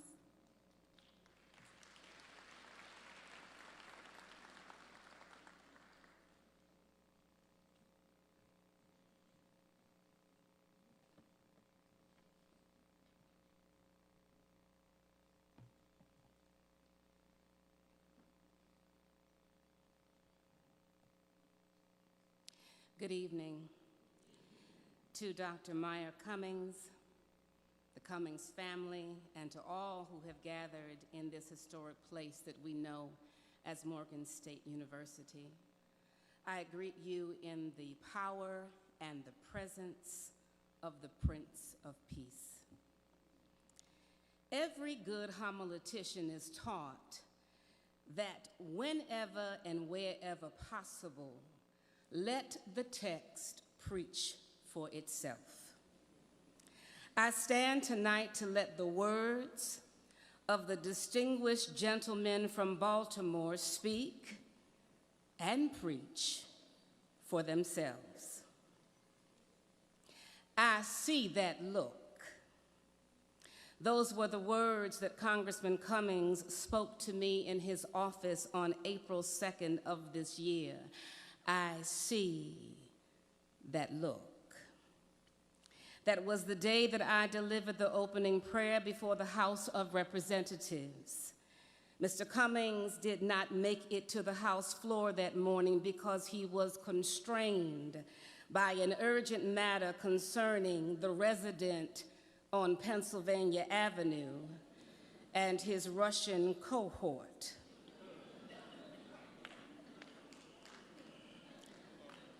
It was an absence for which the Congressman rendered to me an unnecessary apology.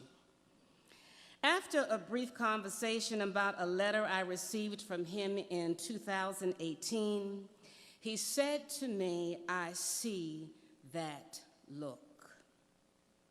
Quite frankly, I had no clue as to the look that he was referring to. So I said, "And Congressman, what look might that be?" He said, "The look that tells me that you want to pray." And without hesitation, he steadied himself on his walker with his left hand, extended his right hand to me, closed his eyes, and bowed his head. It was a hallowed moment of humility, transparency, and grace. Through his actions alone, he welcomed me to both pray with him and for him privately. That look that he talked about refers to many things. If your eyes are fixed long enough and one's soul is receptive enough to see what only spiritual eyes can encounter and appreciate. When the prayer had concluded, I too saw that look. The look of gratefulness behind glassy, water-filled eyes. The look that said he was willing to steal away from the pressures of his daily responsibilities to encounter a God moment, to refresh and refocus, to talk about the letter he sent in response to the one that I had sent a year prior to his passing on October 17th, 2018. I had his handwritten note with me that day because I wanted him to know that it would be something that I would forever cherish, not just because of the graciousness extended to me in that letter, but more so because of the sentiments that he penned about my father, the late Judge John R. Hargrove, Sr. You see, decades prior to that moment, a young Elijah Cummings had forged a relationship with my father, a legal mentor of sorts, a man 28 years his senior. That communal connection afforded my father the opportunity to see that look on a new attorney, Elijah E. Cummings. It was the look of integrity, authenticity. It was the look of resilience resting on his shoulders. And I choose to believe that my father also saw the look of potential greatness hovering over the congressman's head. In the words of the Lebanese author and poet Khalil Gibran, it is better to give unasked through understanding. My father had an understanding about the importance of how a man's dignity, A black man's dignity and confidence was tied to his appearance, and through understanding, gave this young budding attorney the money to buy a suit for his first day in court. It was a story my father never shared with any of us. And it was a private moment and memory that the seasoned congressman did not have to share, but he did. On that early April day, he said, "You will never know what your father did for me. You just will never know." I saw that look again, a look that said that the moment and the memory were about far more than just being suitable in court. It was about community, compassion, connectedness of a man paying it forward to one coming behind him who would spend his life paying it forward for this great city, this state, this nation, but most importantly, paying it forward for humanity everywhere. He sought that look and saw that look in others because it was his life's duty and delight, as the hymn, "A Charge to Keep I Have" says, to serve this present age, my calling to fulfill. Oh, may it all my powers engage to do the Master's will. Not only did his work speak for him that day as they did every day, his integrity, compassion, authenticity, his understanding of community over autonomy can unarguably preach his life and his faith, which he clung to unapologetically.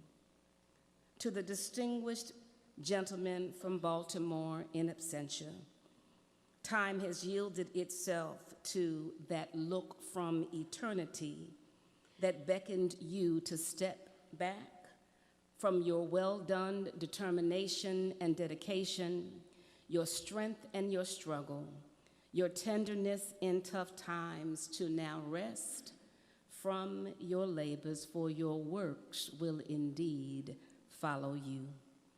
To the countless, unnumbered, and unnamed persons for whom this great man fought tirelessly, we will never know the full magnitude of his character in these perilous times in which we live, until we are able to step back ourselves and see how this man has shaped history in this moment.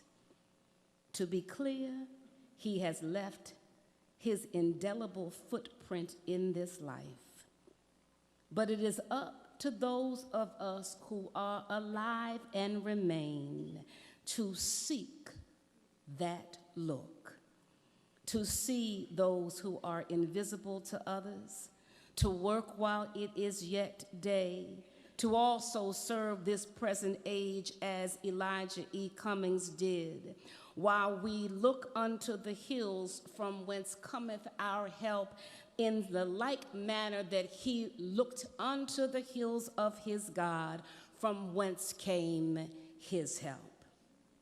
Dr. Maya, I thank you for the privilege and honor of standing before you tonight, but I want you to know your husband also saw that look on you, the look of love that is in your eyes. And God sees the look of sorrow that is in your heart. But as I said to you last week, the God that you and I know is walking with you through the valley of the shadow of death, and will continue to walk with you through. I thank God for the life of Congressman Elijah Cummings, I thank God for his legacy. We thank God for his love. So eternal rest grant unto him, O Lord, and perpetual light shine upon him. May his soul and the souls of all the faithful departed through the mercy of God rest in peace. Amen.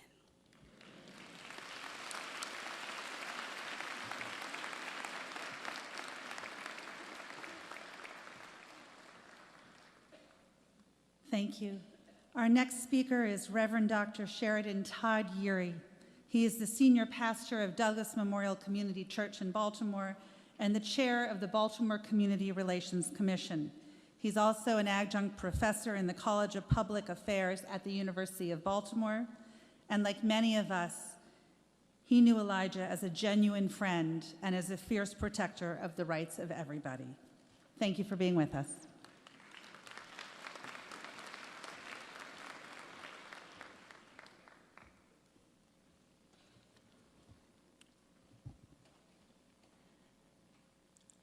Tonight, I am honored and humbled to join with this tremendous chorus of grateful people in the plain view of a world that watches as we begin to publicly salute and celebrate the life and now the legacy of our beloved Congressman Elijah Eugene Cummings. To Dr. Maya Rockymore Cummings, and the Cummings family, we are praying for you in this hour of grief. Life feels different for all of us, but more poignantly for you. How we continue to wrestle with the thought of journeying ahead without the presence of our beloved Congressman. Thank you, Maya, for how you supported and walked with your husband each and every day, all the way to the end. We are grateful for your fearless and relentless protection of him and support of his work. Can we put our hands together for Dr. Cummings?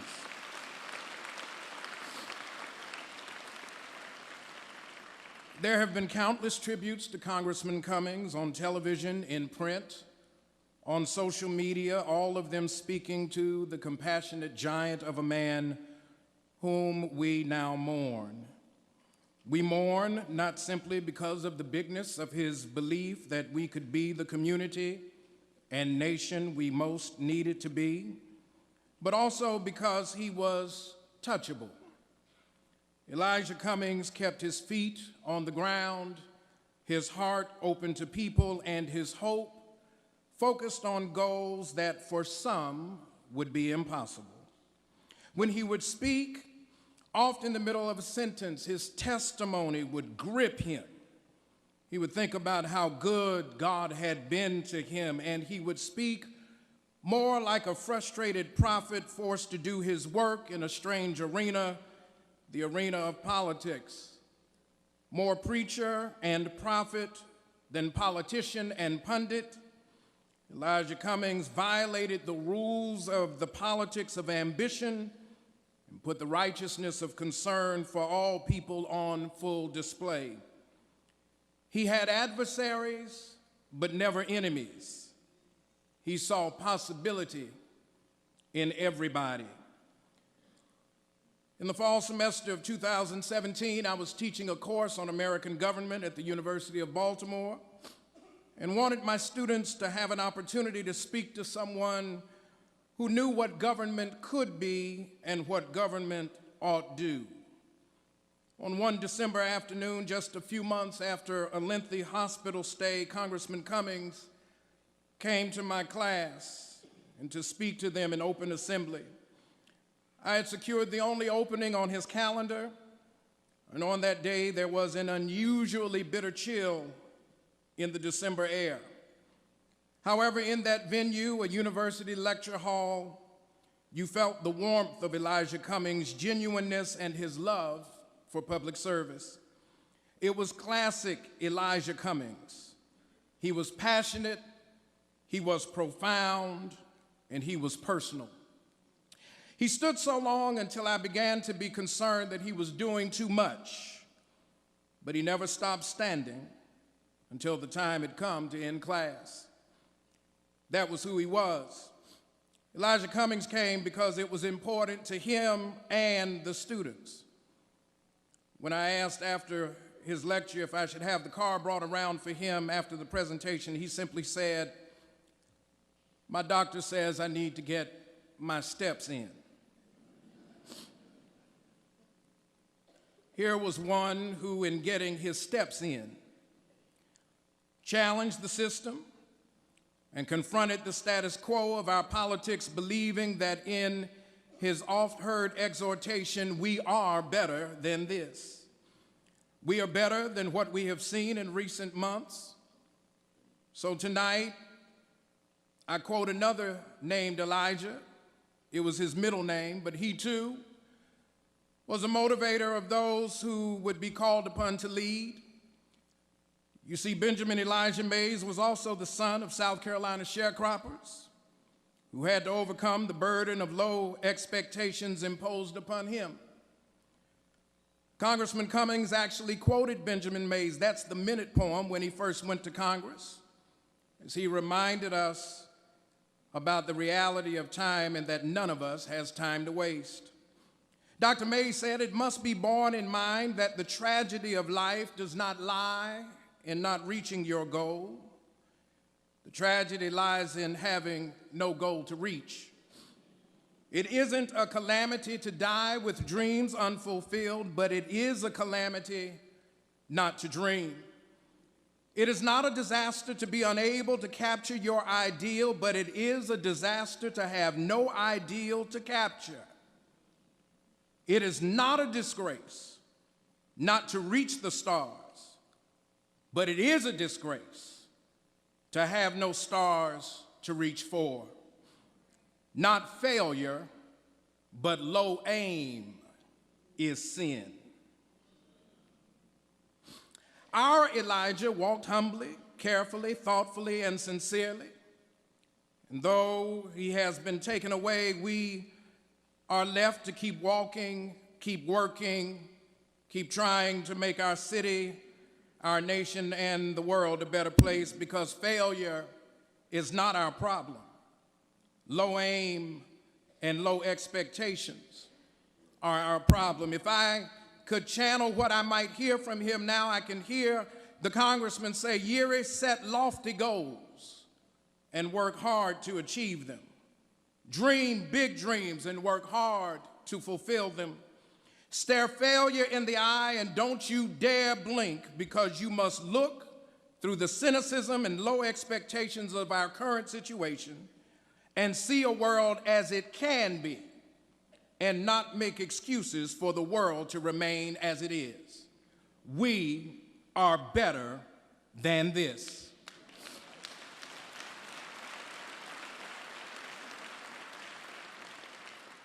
Not failure, but low aim is sin.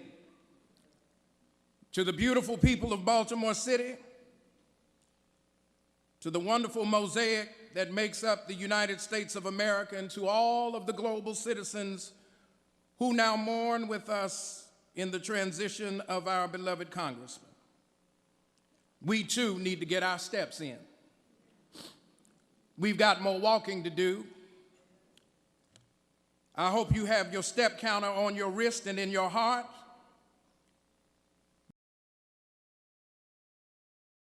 Need to take good aim and reach for the stars, because Elijah Cummings has shown us how in real time. Let us walk together until the work is done. Walk until hope is renewed. Walk until justice is achieved. Walk until all that God has placed in us, God gets out of us, because Elijah Eugene Cummings, son of sharecroppers and gift to the world, got his steps in. My beloved friend, mentor, and our Congressman, may your dance with the angels be sweet, and may your eternal reward be commensurate with your service. Good night, dear brother, until we meet again.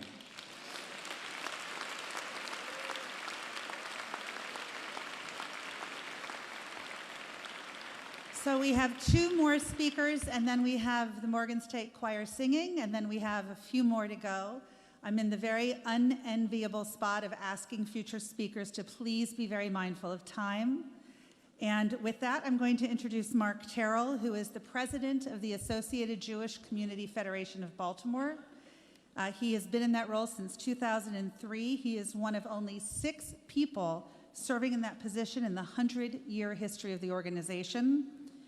And he is someone who I worked with in a prior job and still work with as a colleague at the Weinberg Foundation.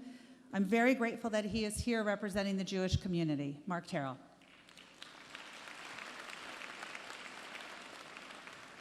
Good evening.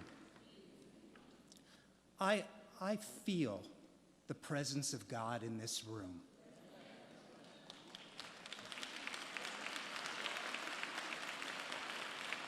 I feel the presence of God in the beautiful words that have been spoken about our dear friend. And I feel the presence of God. My heart and soul are still humming from these incredible human beings who sung with such beauty and grace.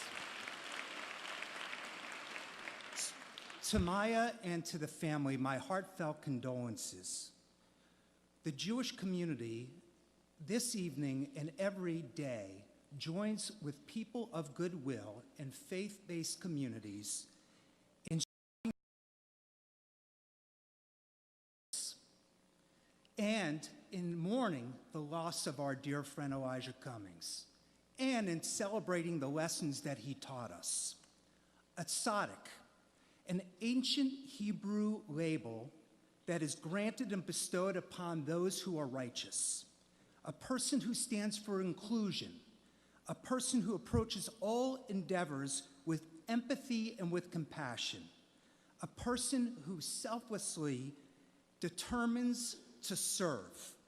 If ever there was a tzaddik, that tzaddik is Elijah Cummings. I am very proud to call Elijah Cummings my friend, and have been privileged to learn simply by watching him. He has been an incredible teacher. His love of people, the way that he acts intentionally and with resolve. He called people out against injustice, and our friend did not suffer fools gladly. He was an incredible man. His sense of morality lifted all of us. Elijah Cummings was indeed a tzaddik. Even though Elijah has left this world, his legacy of leadership and decency will endure forever. Again, summoning ancient Jewish teaching, one of the greatest of achievements in a person's life is the crown of a good name. Elijah, you wear that crown proudly because you have earned it, my friend. My friend, my teacher, my leader, may your memory be for a blessing for all eternity. Thank you very much.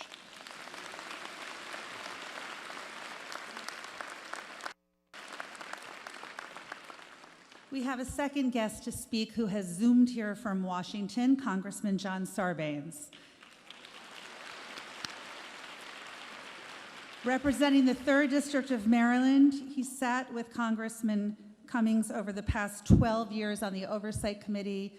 He's done a lot for our city and state and country. We're so grateful that he is joining us. Thank you for being here. Thank you, Rachel. I'll be relatively brief. To Maya Rockeymoore Cummings, to the Cummings family, I bring condolences from my father, Paul Sarbanes, who wanted to be remembered, to the family.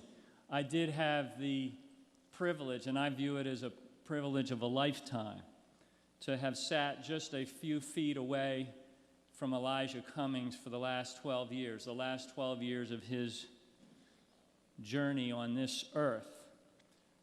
And I got to see how he fought for the left out and the locked out in America, why he was a champion of the downtrodden, the people whose name you never hear, but he held them deep in his heart. I got to see the fierceness with which he would question witnesses, not for himself, but on behalf of his constituents and on behalf of the issues that he cared deeply about. Elijah got the most angry and the most passionate, not when he was offended by someone's conduct, but when he thought somebody was treating other people badly. He sat on the Oversight Committee, which was the committee that has jurisdiction over all of the federal workforce, and I would see him get exercised when he felt that the rank and file member of the workforce was not being treated with dignity. And he would rise up and show his anger about that. So I got to see him in Washington, but I also got to see him in Baltimore. We always seem to be showing up at the same places. An event for the Maryland Food Bank, an event for the Cash Campaign, an event for Planned Parenthood. Whatever the issue was, he was there. We did town halls together. I got to see the connection he had with his constituents, with the people of Baltimore, the Baltimore that he loved. So I consider myself privileged to have known him and to have considered him a friend and a mentor. I want to just close with a story many of you have heard. I had the opportunity to hear him tell this story at a community meeting, and I actually caught it on my iPhone, this particular version of that story. It's when he talked about the day he was sworn into the Congress in 1996. It was in a special election. And he looked up in the gallery and he saw his father up in the gallery. His father who'd never been to the Capitol before, never been on the Capitol grounds. And he noticed that his father appeared to be crying. He said he'd never seen his father cry before. Even when his father's mother had passed away, he had not seen him cry, but he was in the gallery crying. And after the ceremony, Elijah went up to his father and he said, "Were you crying?" And he said, "Yes, I was." And he said, "Why were you crying?" He said, "You think it's because you just became a congressman, don't you?" And he said, "Yeah." He said, "That's not why I was crying." He said, "I was crying because when I looked at you and I saw what you've been able to accomplish, I thought about what I could have been. I thought about the fact that in the 3rd grade, I had to drop out of school to plant cotton and pick strawberries and never got an education. So when I saw you there, I thought about what I could have been." And Elijah finished telling that story by saying to the audience that day, we can't afford to have anybody grow up to be almost 70 years old thinking about what they could have been. That's why he was so focused on the next generation. So in closing, I will confess that in the last few days I felt a bit anxious because Elijah was leading us on a journey to reclaim our democracy. He talked all the time about fighting for the soul of our democracy.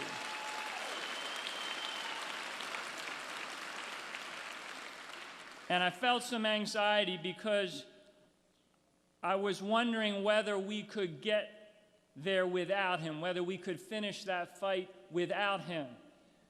But then I realized that Elijah would not have left us unless he thought we had the power to finish that fight without him. And we will finish that fight for Elijah Cummings. Thank you all very much.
to see what the end will be. When every star refused to shine, to see what the end will be. I know King Jesus will be mine, to see what the end will be.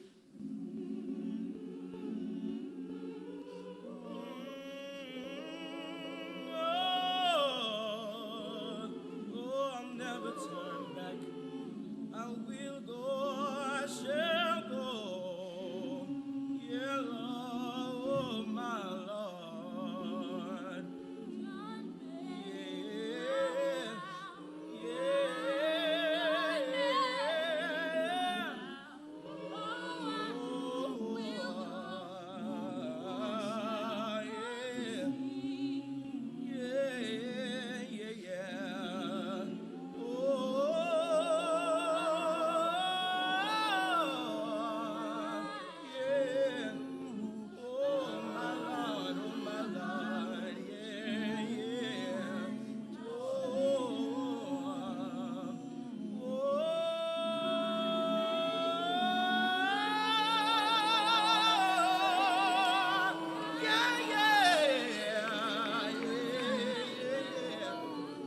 I will go, I shall go.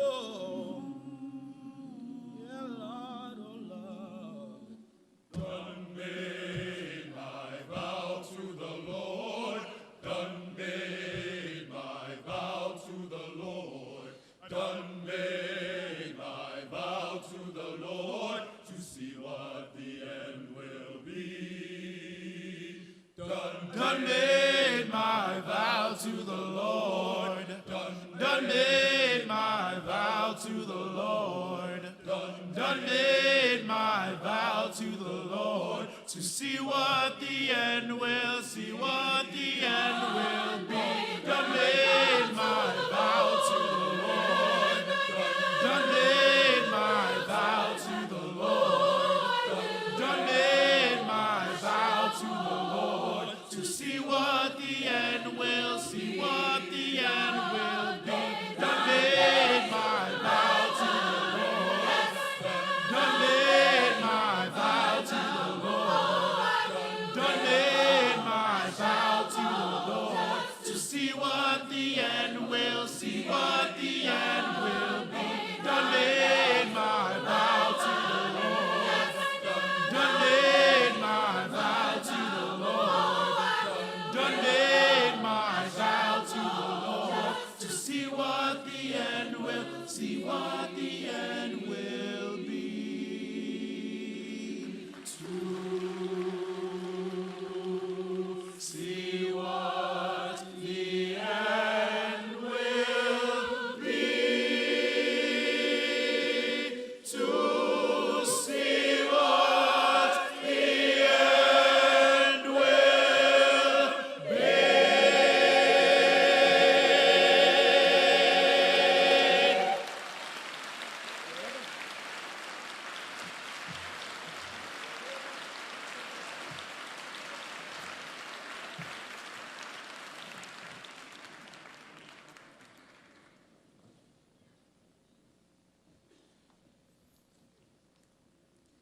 You know, Maya Angelou, I don't like to have my back to all of you, is quoted as saying one of my favorite of her quotes, and there are many. People won't remember what you say. People won't remember what you do. People will remember how you make them feel. And tonight, you're having a really big impact on all of us. Thank you.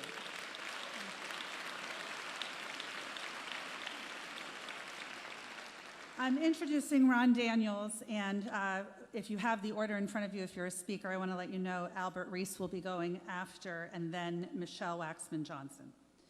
Ron Daniels has served as the 14th president of Johns Hopkins University since 2009.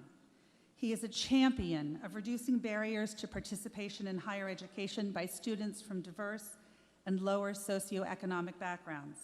Elijah Cummings was a frequent speaker at Johns Hopkins and a steadfast supporter of the institution's community's efforts, including Hopkins Local, Be Local, and Vision for Baltimore, and the Henderson Hopkins School. Congressman Cummings received an honorary degree from Johns Hopkins in 2015, and he also served as the commencement speaker. And for more on that, thank you, Ron, for being here and for all you do for Baltimore.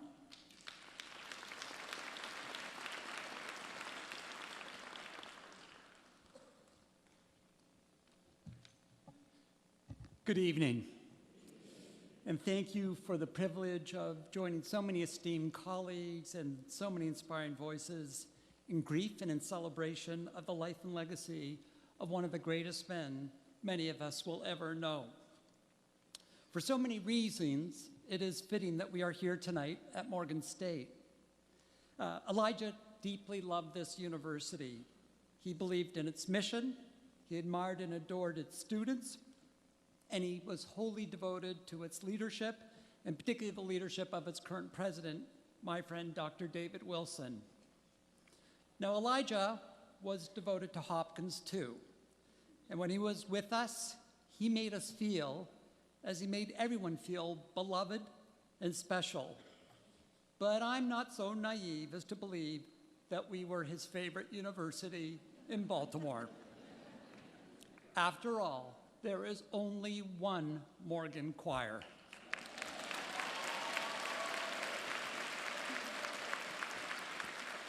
And it is fitting to commemorate the life of such an iconic and revered leader at an institution of learning, because Elijah believed so passionately in the power of education and truly exemplified what it meant to be a teacher.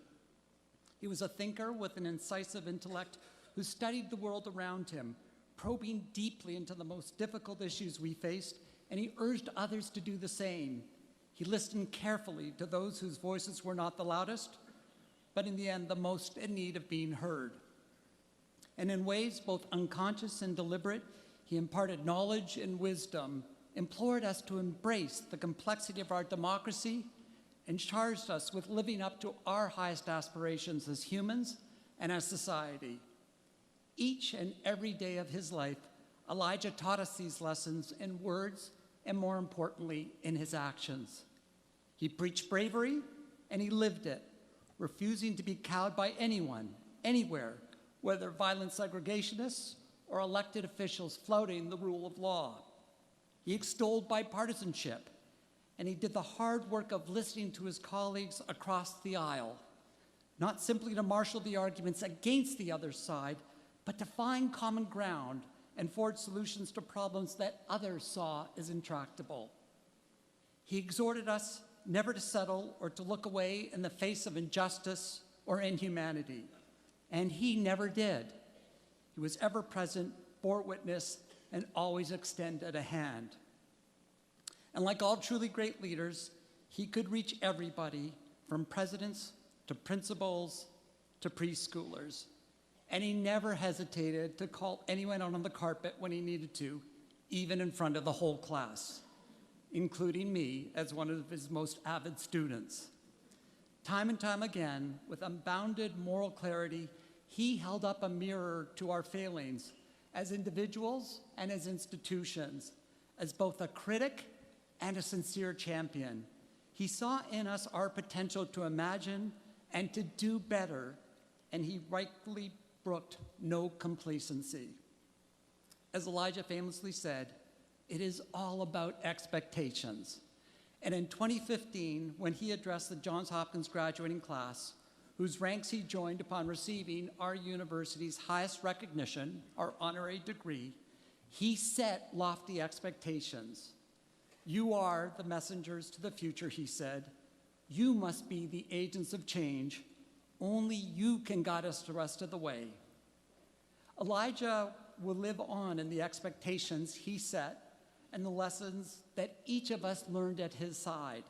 But above all, he will be present in the lives of our young people who are our guides to the future. His spirit, his life, and his legacy will be the lodestar for all of us as we continue the rest of the way. To Maya and to all of Congressman Cummings' family members who are with us today, we all lost a great friend, colleague, and champion last week, but nothing compared to what you have lost with Elijah's passing as father, brother, partner, husband, and confidant. Thank you for sharing so much of his life and his wisdom with all of us.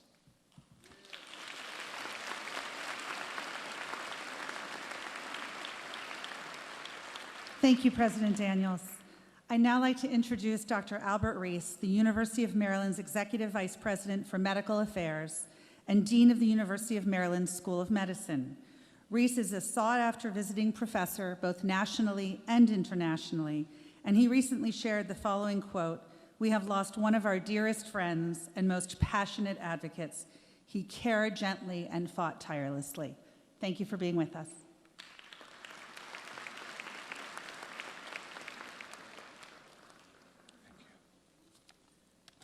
Good afternoon. Tonight I have the great honor of speaking on behalf of both the University of Maryland, Baltimore and the University of Maryland School of Medicine. To Maya and the entire Cummings family, we send our sincerest condolences. Our hearts are with you, our hearts are filled. We just want to reassure you that you have been and will continue to be in our prayers during this difficult time. Over the past week, we have begun the process of mourning the loss of Congressman Cummings. But I know that we have a long road ahead, as the impact he has made was not only wide, but very deep and very powerful. Whenever we experience loss, we tend to consider impact as we reflect on the meaning of life and the unique purpose of that individual's life. Most of us have goals and dreams that we set for ourselves.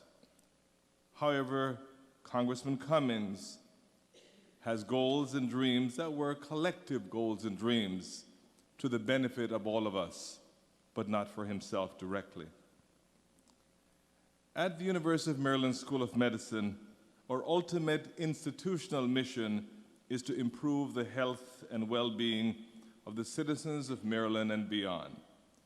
Fortunately for us, we've had a champion, always had a champion whom we could always depend on and who was always with us at each step of the way.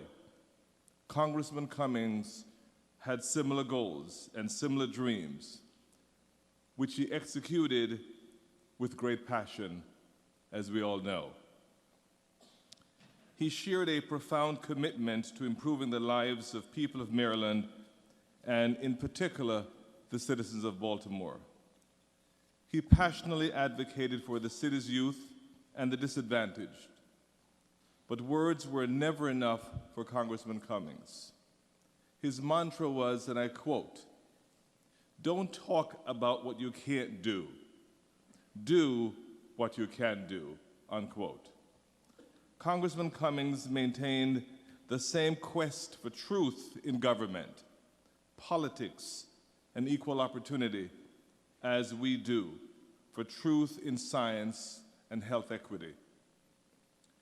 We have been very proud to share a dream also of truth and justice with Congressman Cummings, and we are very proud and honored to continue his legacy to aggressively advocate for the citizens of Baltimore and the state of Maryland.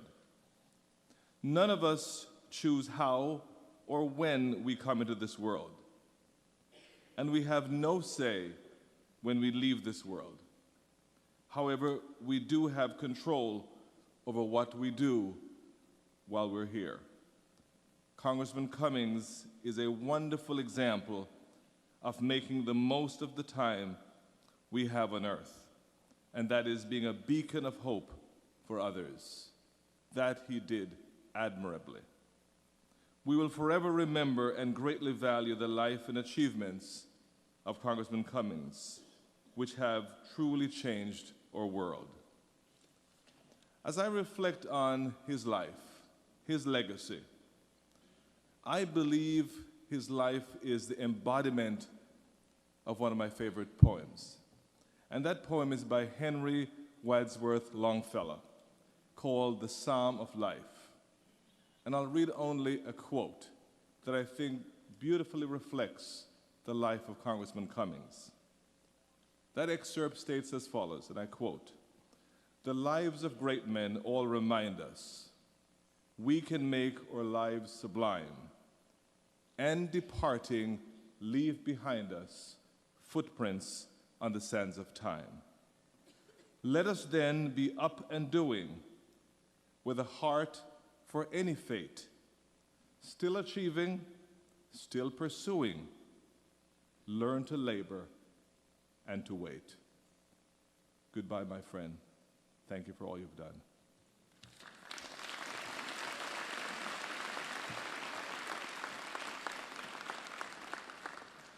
Thank you. Our next speaker is Michelle Waxman Johnson. She is the board chair of the Elijah Cummings Youth Program. And I'm going to encourage the remaining speakers to come up all the way to me while I'm talking so that they can go begin speaking right away. And I'm going to decrease my introductions to try to move us along a bit. I hope that's okay with everybody. Speakers hear that? That's okay.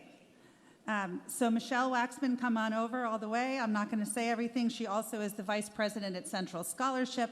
She will be brief and fabulous and tell you about what she's doing. Good evening. I had long admired the passion, purpose, and presence of Elijah Cummings through only the lens of our TV. When I was asked to join the ECYP board in 2014, it was a dream come true. And what an honor to be elected vice chair and then board chair last year with the support of Congressman Cummings. I speak tonight on behalf of my colleagues on the ECYP Board of Directors, many of whom are here, along with our staff and our fellows. Shortly after I became board chair, Congressman Cummings called and asked how I was doing. I told him that I was feeling the burden of leadership, and he assured me that he understood exactly what I meant. I told him that I wanted to know what his dreams were for the Elijah Cummings Youth Program. He agreed that we would discuss, and I am so sorry that we never had that chance. Believe me, his involvement was not in name only. As the honorary board chair, he was very active, present at interviews, graduations, and welcome back ceremonies. He always called students when they were selected for ECYP, and he was our fundraiser in chief. ECYP held a 20th anniversary celebration on June 2nd. Congressman Cummings was the honoree. As I listened to him speak that night, I thought to myself, he is such a force. Our city, our state, and our nation are so lucky to have him. His passion for his beliefs is so strong, and through ECYP, we saw firsthand his passion for building bridges between the African American and Jewish communities. You may wonder why building such bridges was so important to Congressman Cummings. Andrew Danziger is a member of our Elijah Cummings Youth Program board.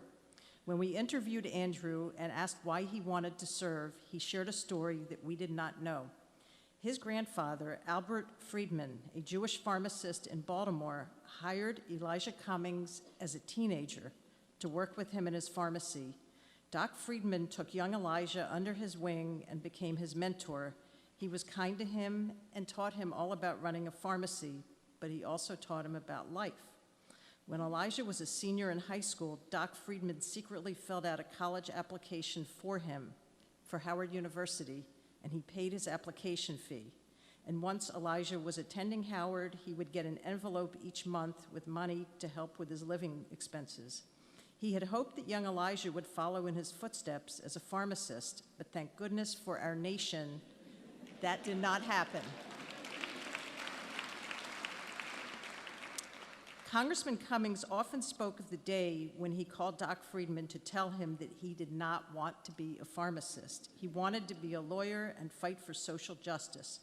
Doc Friedman told him that he was proud of him. Elijah Cummings never forgot Doc Friedman, who had a profound impact on his life, and we believe this story was the beginning of ECYP.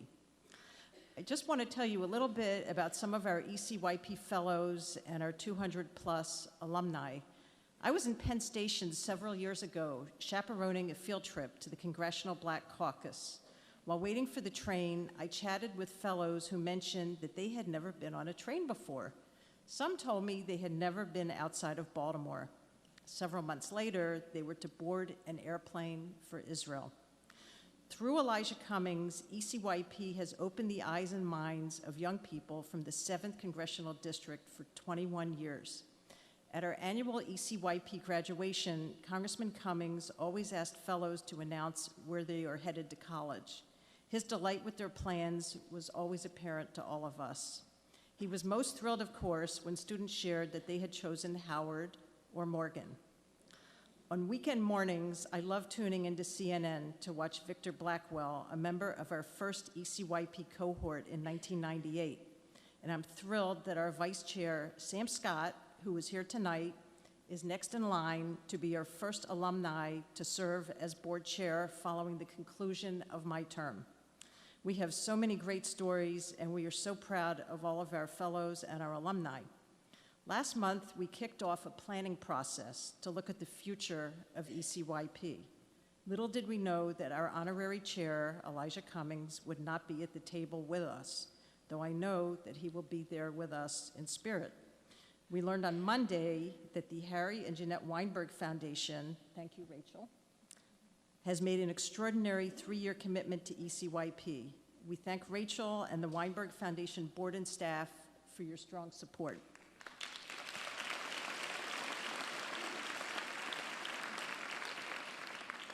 We thank the Cummings family for requesting donations to ECYP. We appreciate the donations that have come in this week from near and far to continue the Congressman's ECYP legacy.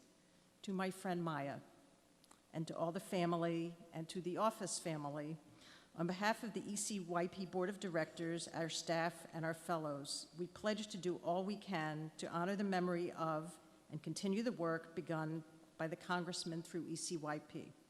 We will miss his wisdom and his gigantic personality at our board table. I will miss seeing the name Elijah Cummings appear on my caller ID, but I promise you that we will never forget him. May your memories bring you comfort. May our friend Elijah Cummings rest in peace.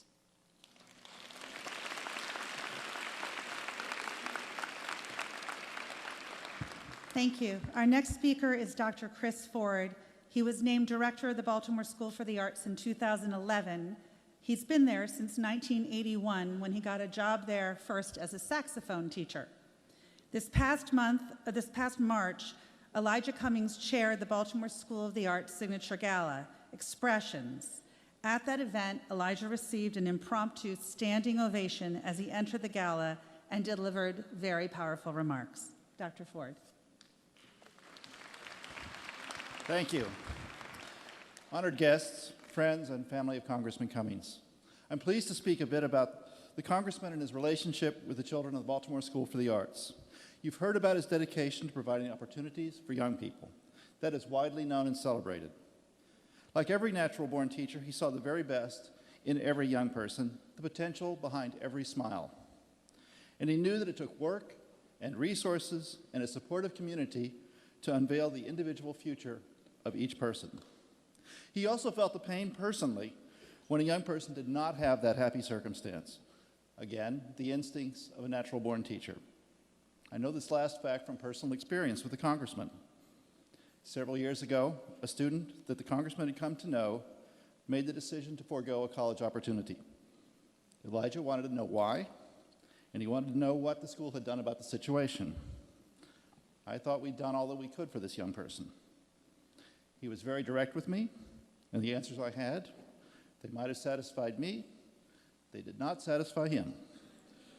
I pledged to do better in the future as an educator and for BSA as an institution. That exchange in itself is perhaps not so exceptional. The exceptional part is this. Even though the content of that conversation, well, let's use a nice word and say corrective, even though that message was difficult for me to hear, at the end of it, I felt inspired. I was inspired by his words, by his principle, and inspired by his passion to support each young person to the fullest. He could teach a tough lesson and inspire his student. That student would be me. Again, a natural-born teacher. So a bit about the happy circumstance of flourishing young people. Congressman Cummings was a longtime supporter of BSA Twigs, an arts training program for Baltimore youth in 2nd through 8th grade. He wanted every kid to have the opportunity to pursue their dreams. He engaged with the young people of Twigs, he encouraged their parents, and he supported the program in all the ways that we needed support. He wanted all of our young people to be nurtured in that voyage of personal discovery that happens in the art. With his support, BSA Twigs serves 700 Baltimore youth each year. And they discover their passions and their abilities and come to learn a little bit more about how wonderful they are. I'm very proud to say that about half of Baltimore School for the Arts incoming class comes from this free arts program, the program that Congressman Cummings supported consistently over the years. Then there's Congressman Cummings' personal connection to BSA through his lovely daughter, Adia. I've read about his pride as she graduated from his alma mater, Howard University. I know he was equally proud of the journey she took as a student at BSA, a personal journey to understanding what made her tick, what made her feel whole, and where she found her passion. He was proud as a dad, and as all parents, we bless that journey to discover the unique talents of our children. That brings me to a saying that I heard him express many times, and others have obviously heard as well. Our children are our living message to a future that we will never see. I believe this is true. I believe this is deeply true. I know it is also a charge to send a transformative message to that future. I believe our children are up to the task, as long as we provide the nurturing garden to support their growth, their individuality, and their dreams. Thank you, Congressman Cummings, for your inspiring example and the charge to prepare our kids to send a message to the future that we will not see. Thank you for your fierce support of young people and your demand that we open their doors to their futures. We will strive to live up to your ideals and continue the work of the natural-born educator you exemplified so thoroughly. Thank you.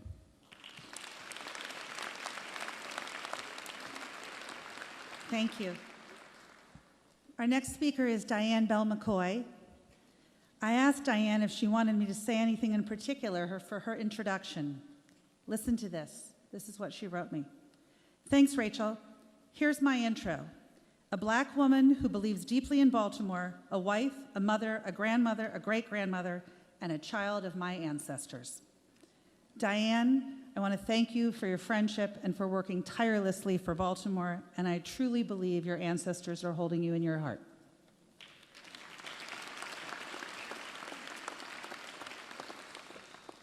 Good evening. But I want to first say again to Maya, my absolute heart breaks for you and my condolence, but to his daughters and to all of the Cummings family. And I have to tell you, I remember when the girls were little girls in terms of at IHOP, and I would see you and your dad. But I also want to say good evening. Elijah was, of course, a friend to Associated Black Charities in so many ways related to linking us to opportunities and making time to hear our voice. He also was really essential of making sure we had a seat at the table. For Elijah, that was important, to making sure we had a seat at the table. But I have to tell you a personal story about Elijah to link it back, to say that my first conversation with Elijah was over 40 years ago. We were both working on a project with the Baltimore chapter of the NAACP. And it was actually early into his law practice. We worked together on a conference around criminal justice, and we worked talking about voter registration. And he was absolutely the young Elijah, passionate about our collectively making a difference. And he talked about that, the importance of our making a difference and coming together and our collective responsibility. Well, little did I know that my last conversation with Elijah would be eerily similar to my first, but it would be different in its intensity, an intensity I would only reflect upon his death. It was Maya, the Baltimore chapter of the Links Incorporated 11th Annual Luncheon on March the 9th, where Maya is a member. It was a fabulous event, and Elijah was at a table a few tables away from where I was seated. I'd not seen him since his health challenges, and I waited for an opportunity to go over and say hello after everybody was at the table saying hello. As I inquired about his health and indicated how glad I was to see him, I remember he acknowledged my comments. However, I don't quite remember what he said about that. What I do remember was my bending down to hear him tell me how very serious things were in Washington, how people didn't know how bad things were, how all of our efforts over the years were being undermined. He admonished me that people had to vote, that they had to understand how important, how critical that they vote, that they had to pay attention. He was very intense about telling me that. I remember nodding and acknowledging that I understood, but I can tell you now, I didn't fully grasp the urgency and the importance of his words until his death. And now I replay that brief conversation over and over in my head. So I certainly cannot provide you with the gift of words that Elijah had, but I can passionately ask that you heed his words to me, and words I assume he shared with others. Let us not take this democracy for granted. Do something, vote, but do more. Know that the policies that direct and guide our everyday lives, that provide some opportunities, even if they're not nearly enough, that provide services for those who would not have it were it not for federal policies, even if it's not nearly enough. Know that we must stay educated. Know that we have a voice. Know that what Elijah told me, we have a collective voice, and we can make a difference. His life proved that. And that we must make a difference. And even if it's helping your neighborhood or volunteering in someone else's neighborhood, join an effort, make a difference. Grow your own knowledge of structural racism and how it plays out in our lives, or how we unknowingly contribute to our own oppression. Elijah's life was a gift. I urge all of us to hear the intensity of his message and his legacy, and make his legacy our taking action. Thank you. Thank you.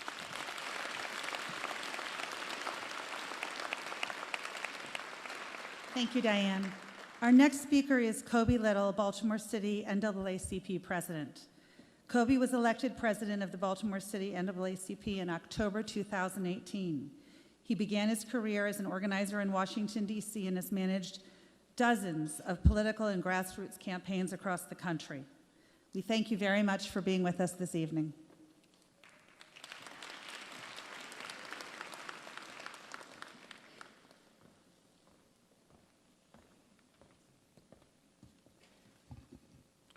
Good evening, my sisters and brothers. To our sister, Dr. Maya Rockeymoore Cummings, to the entire Cummings family, we extend our sincere condolences and our well wishes. I'm here this evening on behalf of the Executive Committee of the Baltimore branch of the NAACP, but I'm also here this evening on behalf of Ms. Tiffany Major, the President and CEO of the Greater Baltimore Urban League, and the President and CEO of the National NAACP, Mr. Derek Johnson. Elijah Cummings was an NAACP freedom fighter from a very early age. Senator Michael Bowen Mitchell loves to tell the story of how our congressman teamed up at a young age with his mother, Ms. Juanita Jackson Mitchell, and integrated the public swimming pools of Baltimore. We will remember Representative Elijah Cummings as a champion for voting rights, an advocate for justice in the law, a leader for transparency and accountability in government, a role model for young people, a patriot for the cause of democracy, a stalwart amongst public servants, a trumpeter of truth, a man of the people, a pilgrim among the faithful. Now we can hear our congressman say, as the Apostle Paul once said, I have fought a good fight. I have finished my course. I have kept the faith. Congressman Elijah Cummings has run his race. He has served well. He was faithful until the end. So let us mourn the loss of our brother. Let us comfort his family and one another. Let us also preserve the memory of his service and valor. But so too, let us continue to follow his example and charge forward in the fight for freedom and justice. As a life member of the NAACP, Elijah Cummings knew when we fight for justice, we win.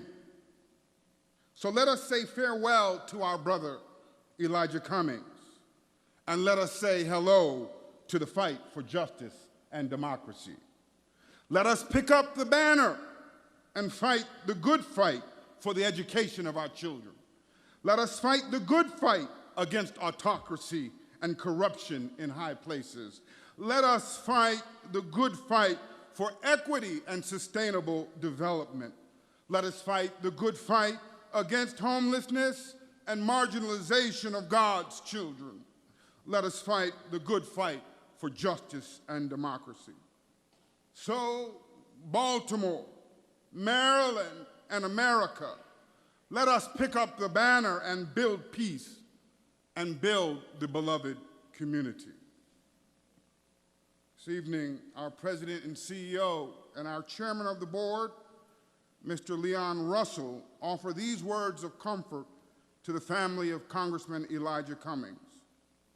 On behalf of the National Association for the Advancement of Colored People, the NAACP, we express our deepest condolences on the passing of your loved one, Congressman Elijah E. Cummings. We join our city, state, and nation in mourning and sharing your tremendous loss. You are in our prayers, and you have our support today and in the days ahead. The NAACP pays special tribute to Congressman Cummings, a lifetime member and trusted friend of the association. During his time in Congress, he worked alongside us to address numerous issues, including racial profiling, election protection, voting expansion, and I do add here, my favorite Elijah Cummings story is the story that he tells about his mother on her sickbed, making him promise to protect our right to vote. Health care, housing access, educational opportunities, as well as critical work in preparation for the 2020 census. He was an unmistakable voice and champion for justice and democracy, a man of integrity and strength who inspired and challenged us in our efforts. It is with the utmost respect, admiration, and gratitude that we remember him. Congressman Cummings' devotion as a statesman to Baltimore and the civil rights movement was unsurpassed.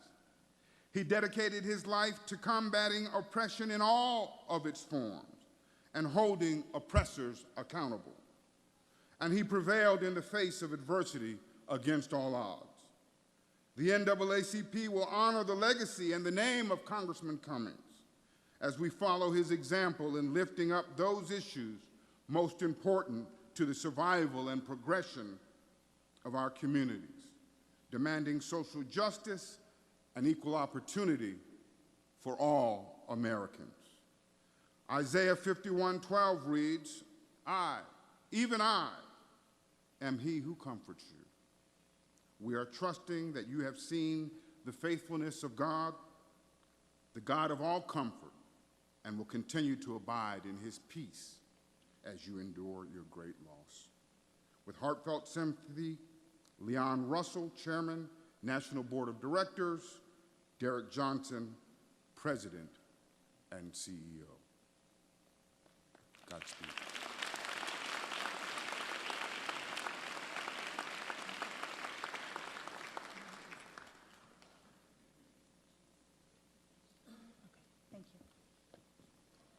Our next speaker is Dr. Andre Bundley. He is the director of the Mayor's Office of African American Male Engagement, Connect. He was raised in Baltimore and educated in Baltimore City Public Schools. He holds degrees from Coppin State and Penn State. He began his career as a teacher and principal, and he is known as someone who has committed his adult life to reaching out to young men. He exemplifies what Elijah believed in his whole life. Thank you for being here. Good evening. Loving condolences to the family. The night has been long, therefore I won't be. I just want to say that I've been inspired by the great man that we've all been speaking about tonight. And what brings me to the stage tonight is because he had an opportunity to witness men in Baltimore, predominantly black men in Baltimore, reaching individuals and places and spaces where few have chosen not to go. And that is in the place where he feels, he felt so comfortable, that is in the hood. He saw how we went to the neighborhoods in the 4 block by 4 block radius where the young men are, and we began to reach them with resources. And the process is working. And so I just wanted to stop by and say that I'm so happy that his legacy will live on through ideas that he's put forth. He said, you must go to those young men, because in many cases their confidence has been broken to the point where they won't come outside of that 4 block by 4 block radius. So Mark and Harry, when we started talking about 10,000 men, we're up to 300 now, where we go out to the hood. And one of the pastors shared with me that what you all are doing, Andre, is basically something that is described in the Bible. I'm not a preacher, but they tell me it's in, I think it's Matthew 25, verses 35 to 40, and it ends where they say, what you've done to the least of thee, you've also done unto me. And they're talking about feeding the hungry, clothing the naked, visiting the sick. And so this is a process where the government, it has a role to facilitate the process, but we now have about 30 pastors asking each of them to bring their 10 to 40 men. We will get to 10,000, because one of the things that we understand, and I'm so thankful that our mayor has embraced this concept. One of the things that we see when we come down the street, and there are 300 of us, and we come with love and strength, I don't care what it is that they're doing. When we come with the love and the strength, they stop and pay attention. And they want to hear what we have to say. And so I'm excited that I hear the Honorable Congressman.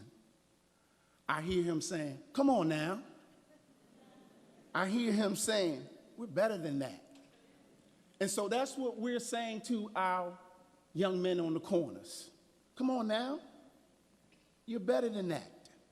And so I don't know about you, but that great man will live forever. He will live forever through those of us who choose to do what is right.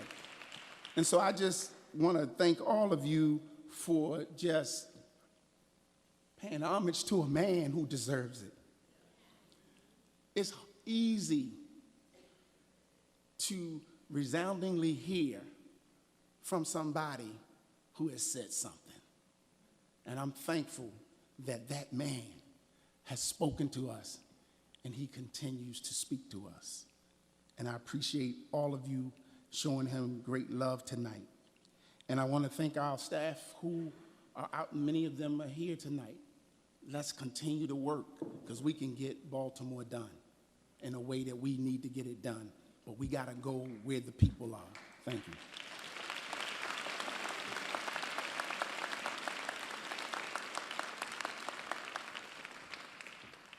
Thank you. We're going out of order for a minute. We're going to Zainab Chandri, who's the director of the Maryland Outreach at the Council of American Islamic Relations, or CAIR, the nation's largest Muslim civil rights and advocacy organization.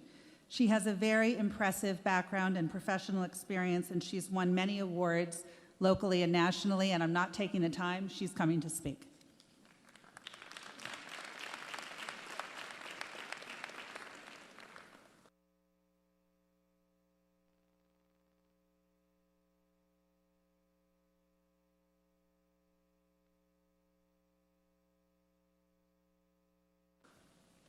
American Islamic Relations, and the American Muslim community, here this evening to pay tribute to a public servant and people's champion whose legacy has inspired our city, our nation, and our world. To dear Dr. Maya Rockeymoore Cummings, to the entire Cummings family, to his friends, to his staff, and all those who loved and respected and admired him, we extend our sincerest condolences. Congressman Cummings was a disciplined leader and an ally who recognized that while consensus is important to move towards progress, it must never come at the expense of our principles and our integrity. He was a fair and just leader, proudly rooted in community. While his work took him physically to Washington, D.C. and elsewhere, we know that his heart was clearly right here in Baltimore. When President Trump's Muslim ban went into effect, Congressman Cummings stood with our communities. He spoke out when it was neither popular nor politically expedient. He was a strong supporter of immigrants and refugees, a fierce advocate on key issues like voting rights and family separation. The trajectory of his own remarkable life served as an example to underprivileged and disadvantaged communities that even the sky is not the limit when you are willing to put in hard work and make sacrifices. Over the course of my own personal career, as somebody who was born and raised in the 7th Congressional District, I've been fortunate to cross paths with Congressman Cummings many times. The very first time we met, he asked where I was from. I replied that I'm from Baltimore. Usually when I get that question, I brace myself for the response, no, but where are you really from? Congressman Cummings looked at me and he said, I believe that. My final meeting with him was at a mosque in Montgomery County. Despite the physical toll, he stayed well over time to meet and speak with Muslim leaders. At a stage in life when many others would choose to stay out of the public eye and prioritize their own well-being, he continued to serve others until the very end. It's said that a measure of a man can be determined by the number of lives that he has touched. It's evident from the remarks that we have heard tonight, from the outpouring of support and solidarity and condolences from all around the world, that Congressman Cummings was someone who touched more lives than we can even begin to count.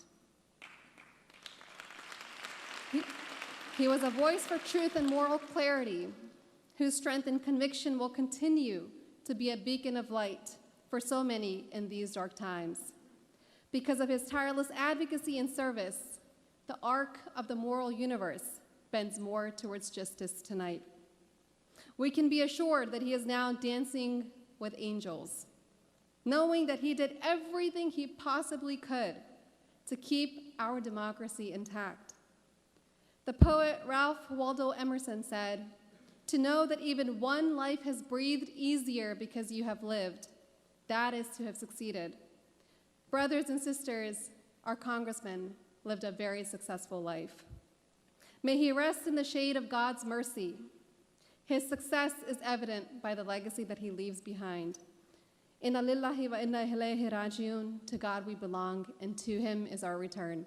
Again, our sincerest condolences to Dr. Maya and to the entire Cummings family.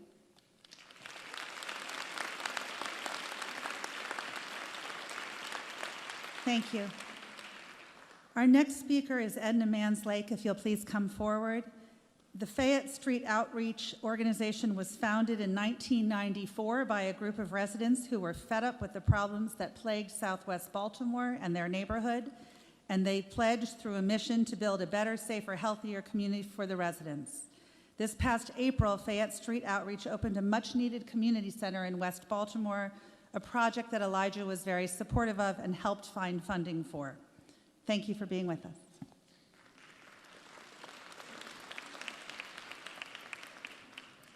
I give my condolences to Dr. Meyer and his daughters and extended family. Your father, your husband, my congressman, was a very strong man, a strong soldier. He was my mentor, and as I heard everybody else say, when you didn't do the right thing, he leaned on you, but it was for the good.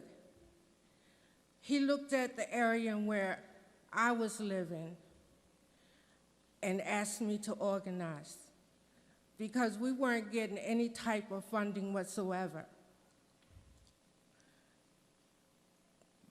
I stayed true to that, but he would often push me, but in a good way. He found the strength in me that at the time I couldn't see, but he helped to bring it out of me. He would come down to my community. He would let his constituents know that he cared. He would listen to all of their complaints and concerns. He was there. He wasn't absent. One day we did a walkthrough through our neighborhood. There were guys standing on the corner, and we were thinking we were walking with the congressman. We looked back, and he was standing on the corner with the guys, talking to them, trying to find out what it was that they needed so he could go back and he could put that in place for them. And that's what he did. Later, he helped us to get funds. That funding went to a community center that, thank God, is open now, and we have kids coming through. By the end of August, Congressman Cummings stopped by. We had a coding class with kids from the ages of 8 to 12. He had heard about the coding class, and he wanted to come by to see it. He came by, and on the day that he came by, there were a group of news people outside. He walked in the door, and he shut the door, and he said, "I don't need that. We don't need that. That's poison, and we're going to keep that outside."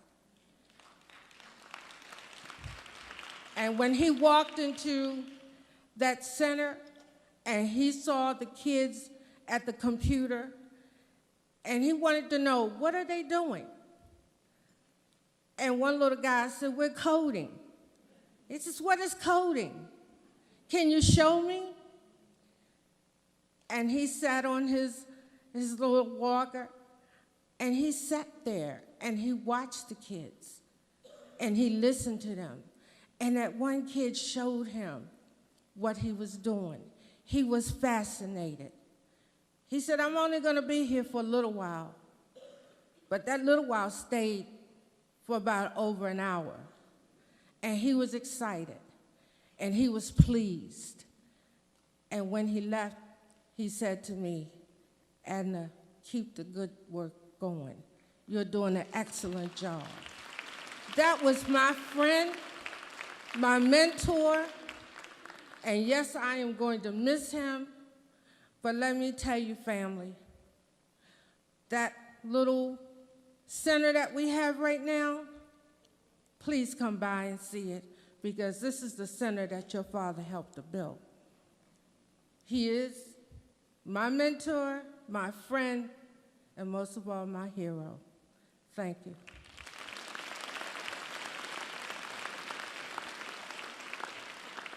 Okay, we have 3 speakers, a final song, and then Maya will share some words.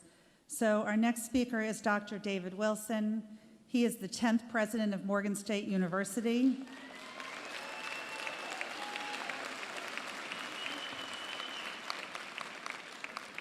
I'm not going to give you his whole bio. 1 million degrees from Tuskegee University, from Harvard, statistics here that are insanely successful. Let's let him talk. It's time to let the speakers talk so we can move.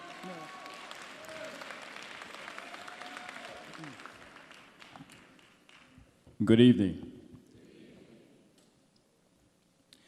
Before I begin my very brief remarks this evening, I would like to recognize the members of the Morgan State University Board of Regents who are here with us tonight.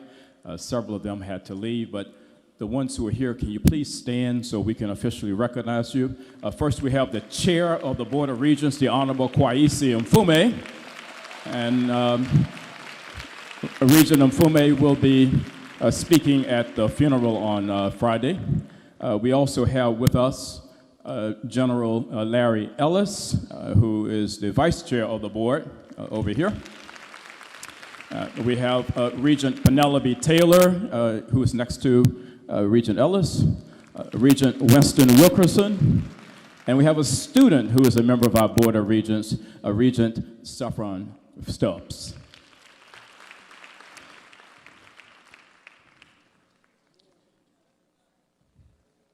And one more, Regent Dr. Linda Gilliam is in the back as well.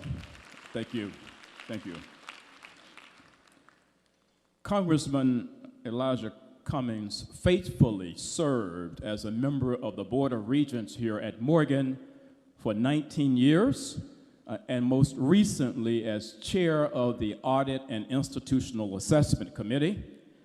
During my nearly 10 years as president here, he rarely missed a meeting, and he was very committed to the mission of this institution and to our amazing students, and wanted to ensure that he, as a congressman, would do everything in his power to ensure their success.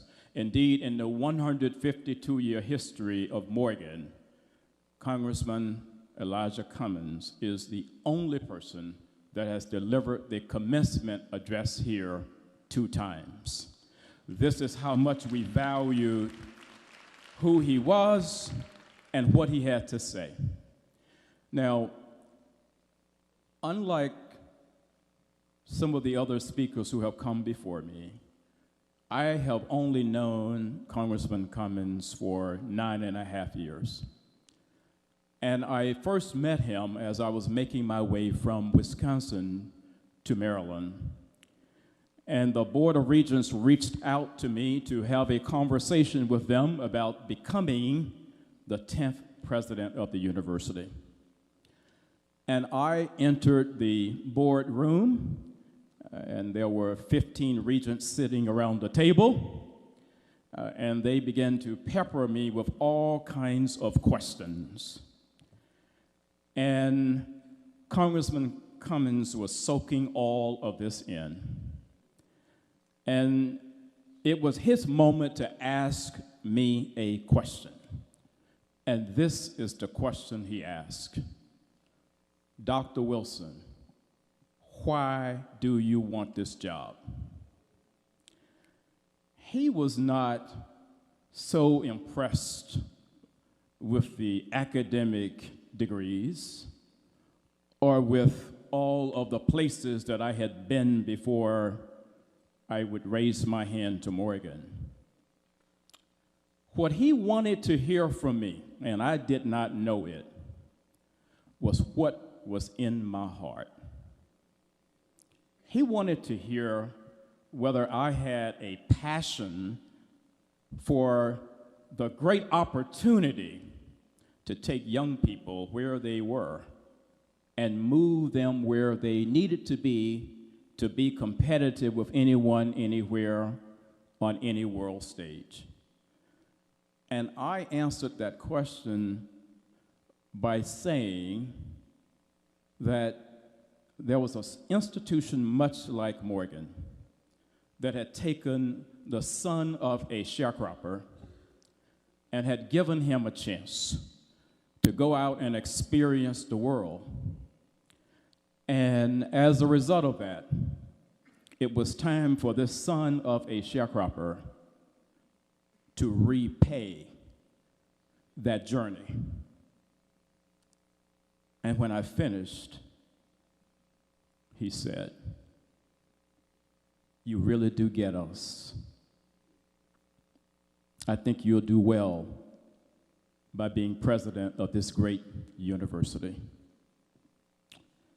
And it was at that moment that I did not realize, but I would realize later, Maya, that Elijah and I became kindred spirits. And it had to do with that struggle, with the fact that he was so genuine, he was so authentic, he was so real. He didn't get caught up in all the trappings, all of the accoutrements of the position. He was a person who led with his heart.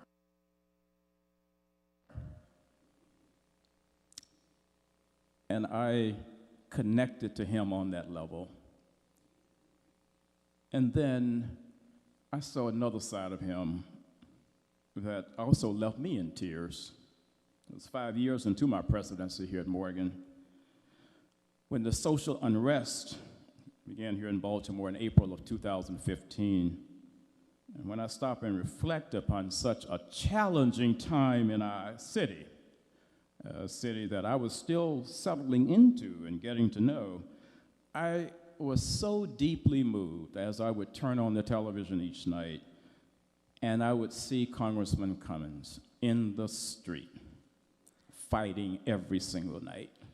So much so that he lost his voice, and I will forever remember the tears that were welled in his eyes as he was fighting with all of his heart and all of his soul to restore peace to our great city of Baltimore. Dr. Rockamore Cummings, now I know that Elijah loved you. He spoke about you often. And I know he loved our great nation. And I know he loved our great state of Maryland. But during that turbulent time, it was abundantly clear to me that Elijah loved himself some Charm City. He loved Baltimore. He had a very special love for the city of Baltimore. And when I got the message that he had passed, I must admit, I felt and still do that a piece of the heart of Baltimore has passed too.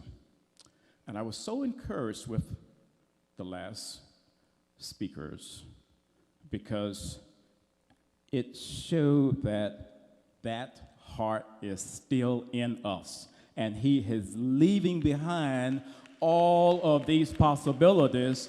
And for that, we are grateful as a city, and we will continue to build on his great legacy. And so as I bring my remarks to a close, I would like to say that the Morgan State University family, our entire family, spread all over the world, is indeed honored this evening to host this celebration and tribute. I thank you, Dr. Rockamore Cummings, for allowing Morgan State University to serve as Elijah's first stop on his journey home. And because I think it is most appropriate that the city that he loved so dearly, and this institution that he loved equally dearly and served with great distinction, would have the first opportunity to bid our great champion farewell. And so Yes, we are presenting a resolution, and we're not going to read it because we are an academic community, and you can see that it is a dissertation. But I want to read, if you will, the last statement. It says, resolved that the Morgan State University family salute and praise Congressman Elijah E. Cummings, one of the towering and most significant figures in our 152-year history, with the slightly modified words of Mark Antony when he was speaking of Brutus in Shakespeare's Julius Caesar. Quote, this was one of the noblest Americans of them all.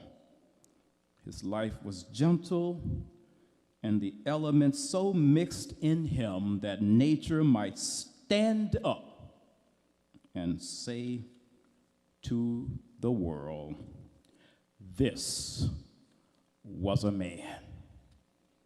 God, rest Elijah's soul. May he live in the other world in peace and rest in power.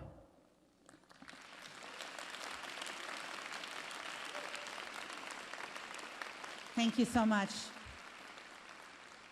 I also just want to, while Dr. Wilson is on the stage, thank Dr. Wilson and the entire staff and faculty and student body here for hosting this event.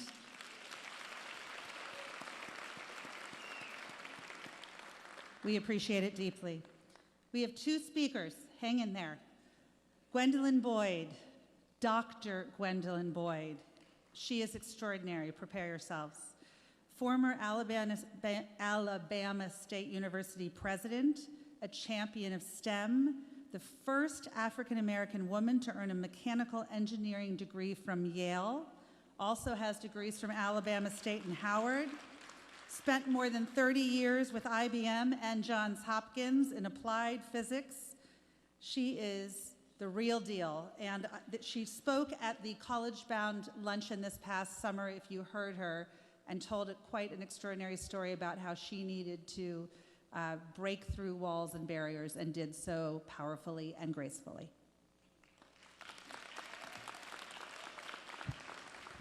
Praise the Lord, everybody. Praise the Lord, everybody.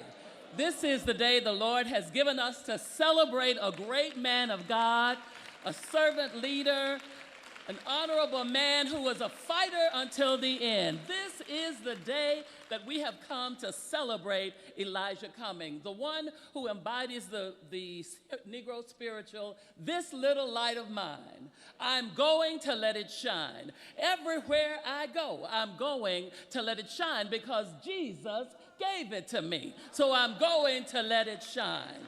And so tonight we've come to honor this great man. And when I met him in the early 80s, and we had an opportunity, everybody's got an Elijah story. We've heard them all night long. But when I had an opportunity to meet him, and he learned that I was from Alabama, we shared how we had integrated spaces. He, the pools here in Baltimore, and I integrated my middle school and high school in Alabama. And we were inextricably bound together at the hips forever. We understood, and we all know that he was a fighter. We know that when he came to the mic, he had that preaching cadence that made you stand up and listen to every word he said. And so we know that we've lost in this community one who will always be remembered for being a freedom fighter, for one who was a speaker for social justice. And I'm grateful to have called him my faithful and loyal friend. Whenever I needed him to speak for anything, he was always there if his schedule would allow it. And so I am honored tonight just to say to Maya and to the family that we are continuing to pray for you. And to all of us who are still here on this side, that we will be able to honor Elijah if we take our lights and trim and burn them, and let God use us on this side to be great men and women of God. To God be the glory for the great man Elijah was.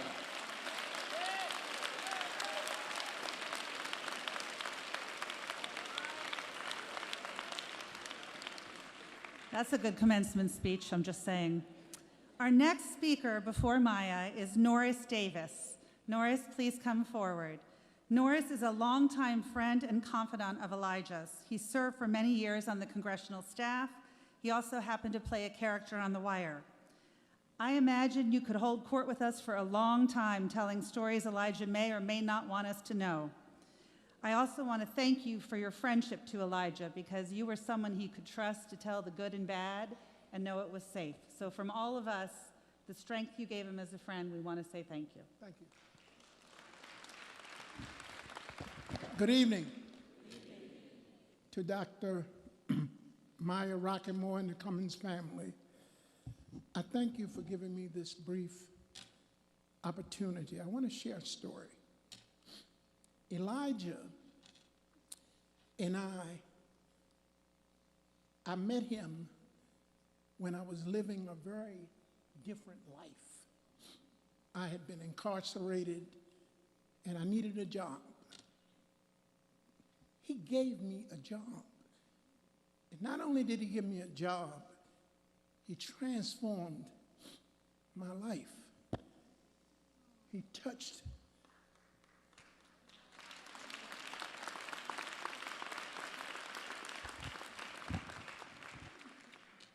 my life in a way that encouraged me to see the best in me when I saw the worst in me. He encouraged me to accent my writing ability. I started writing for The Wire. I didn't have any idea that I had that talent in me because I came up in the inner city. That's all I knew. But he knew something different, and he believed in me, and he encouraged me to believe in myself. And today, I'm a great man and a child of God.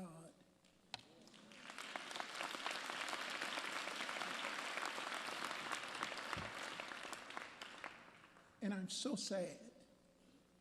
I've lost a friend, a dear friend. I can't give you all the accolades and the big words. All I can give you is my heart. He gave me that. So I thank all of you. I thank the Cummings family. I thank Dr. Rockemore for giving me this opportunity, because I've lost a dear friend.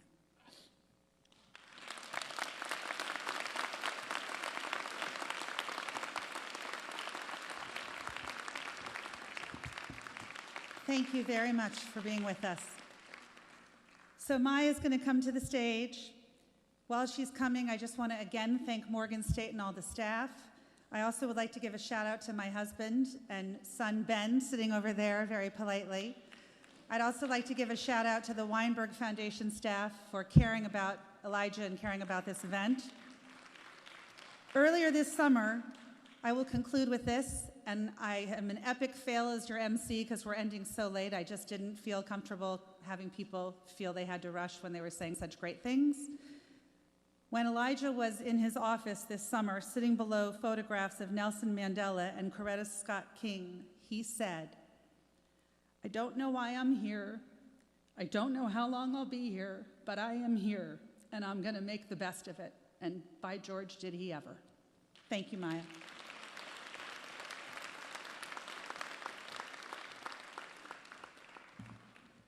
Didn't Rachel do a good job tonight? Let's thank Rachel. Let's thank Morgan State University and this wonderful choir behind us.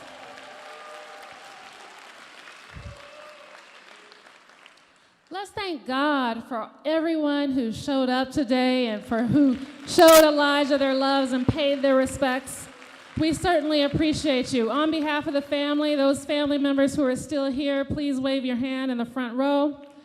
We would just like to say thank you for loving Elijah Eugene Cummings. Because guess what? He loved you. He loved his job. He loved representing the people of the 7th Congressional District. And he loved serving in the U.S. Congress, where he could fight on your behalf and fight for the values and the people that matter. He was definitely a champion of the underdog. Everything he did was to make sure that those who have been oppressed, depressed, stressed out, and marginalized got a better chance in life. And he made sure, till his dying day, that he was a supporter of people who needed an uplifting hand.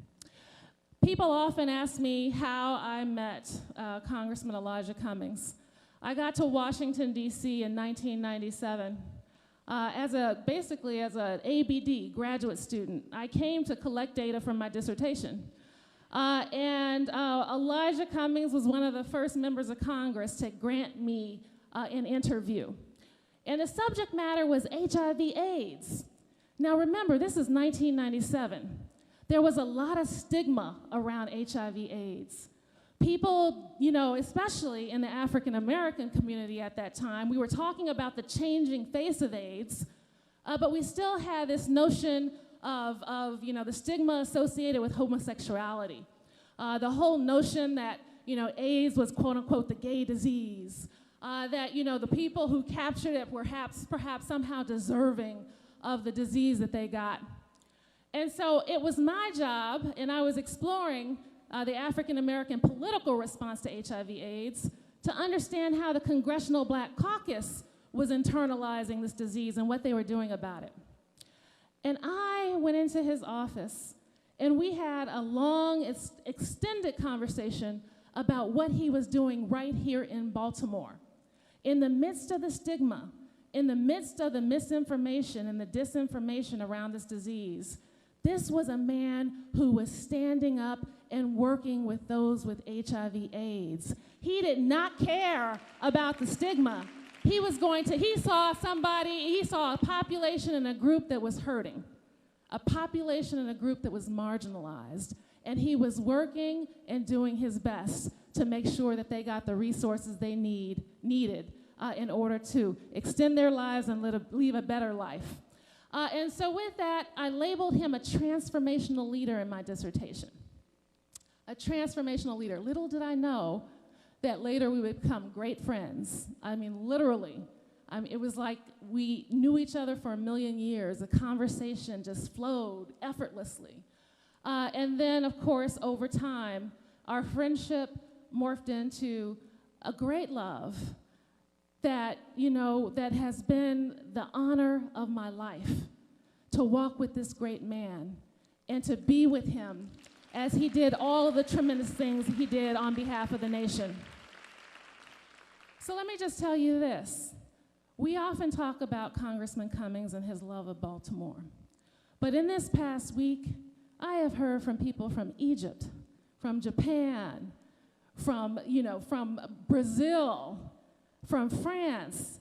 I have heard from people from all over the world who have watched Elijah and watched his walk, his authentic walk, and empathized and understood and identified with him as a leader. And I just want to say on behalf of the family that we thank all of you for everything that you've done, but I know that he would want to say this. He would want to say, I thank you for allowing me to serve.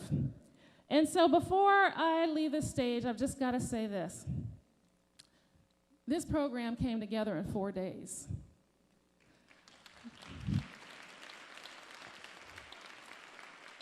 Every speaker that you heard up here today basically said right away, yes, we will speak. And they came and they showed up en masse, and I just want to say thanks to all of them. I want to say thanks to Elijah's staff. Can you stand? The staff members.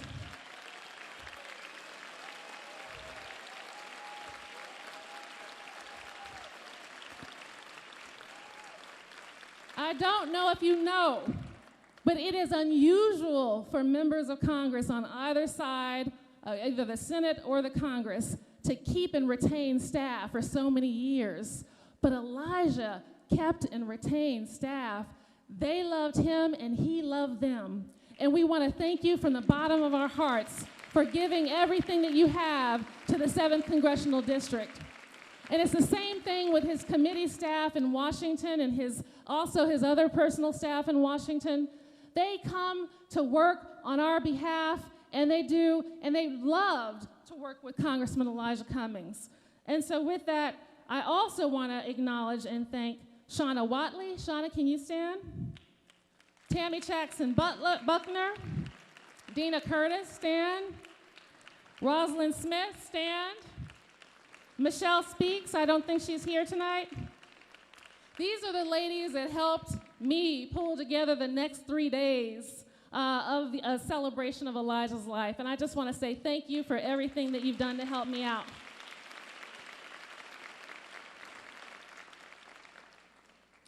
So Morgan State University, March Funeral Home, New Psalmist Baptist Church, the Office of Speaker Nancy Pelosi, Kingdom Fellowship, all of these institutions have had an important part and role in playing in organizing this week's activities. But I've got to say this. Ron Daniels, can you stand? Johns Hopkins University, where we spent so much of the last 2.5 years of Elijah's life, I just want to say thank you to all of the professionals. Thank you. The nurses, the technicians, the excellent doctors, every single person over there showed nothing but kindness, respect, and service. They treated Congressman Cummings well, and I truly believe that his life would not have been extended as long as it has been without the professional assistance that he received from the professionals at Johns Hopkins University and at Johns Hopkins Hospital and the medical system. And so I just want to say thank you for that. And I want to end with this story about one of the last days of Elijah's life. I don't know if you remember last Tuesday, the day before Wednesday. Wednesday was a rainy day. Tuesday was a glorious day. I don't know if you remember that. The folks came in from the rehabilitation people came in and said, you know, we want to give you some sunshine therapy. We want to give you some sunshine therapy. But at this point, Elijah could not get out of bed. And so they wheeled his hospital bed up to the 14th floor of the hospital where the helicopters land. And they allowed us to go out on the roof of Johns Hopkins Hospital. And we wheeled Elijah out, and he looked upon the Inner Harbor. He looked upon South Baltimore, where he grew up. He looked at the downtown. He looked towards the west side, and it was so glorious. And he said, boy, I've come a long way. Man, has he come a long way. This was a great man. A man who has inspired so many, but he has been just as inspired by all of you who have poured so much into him. So with that, I just want to say thank you. Thank you for everything that you've done. Thank you for loving Elijah. And thank you, most of all, for knowing that it's up to all of us to carry his legacy forward. Thank you so much.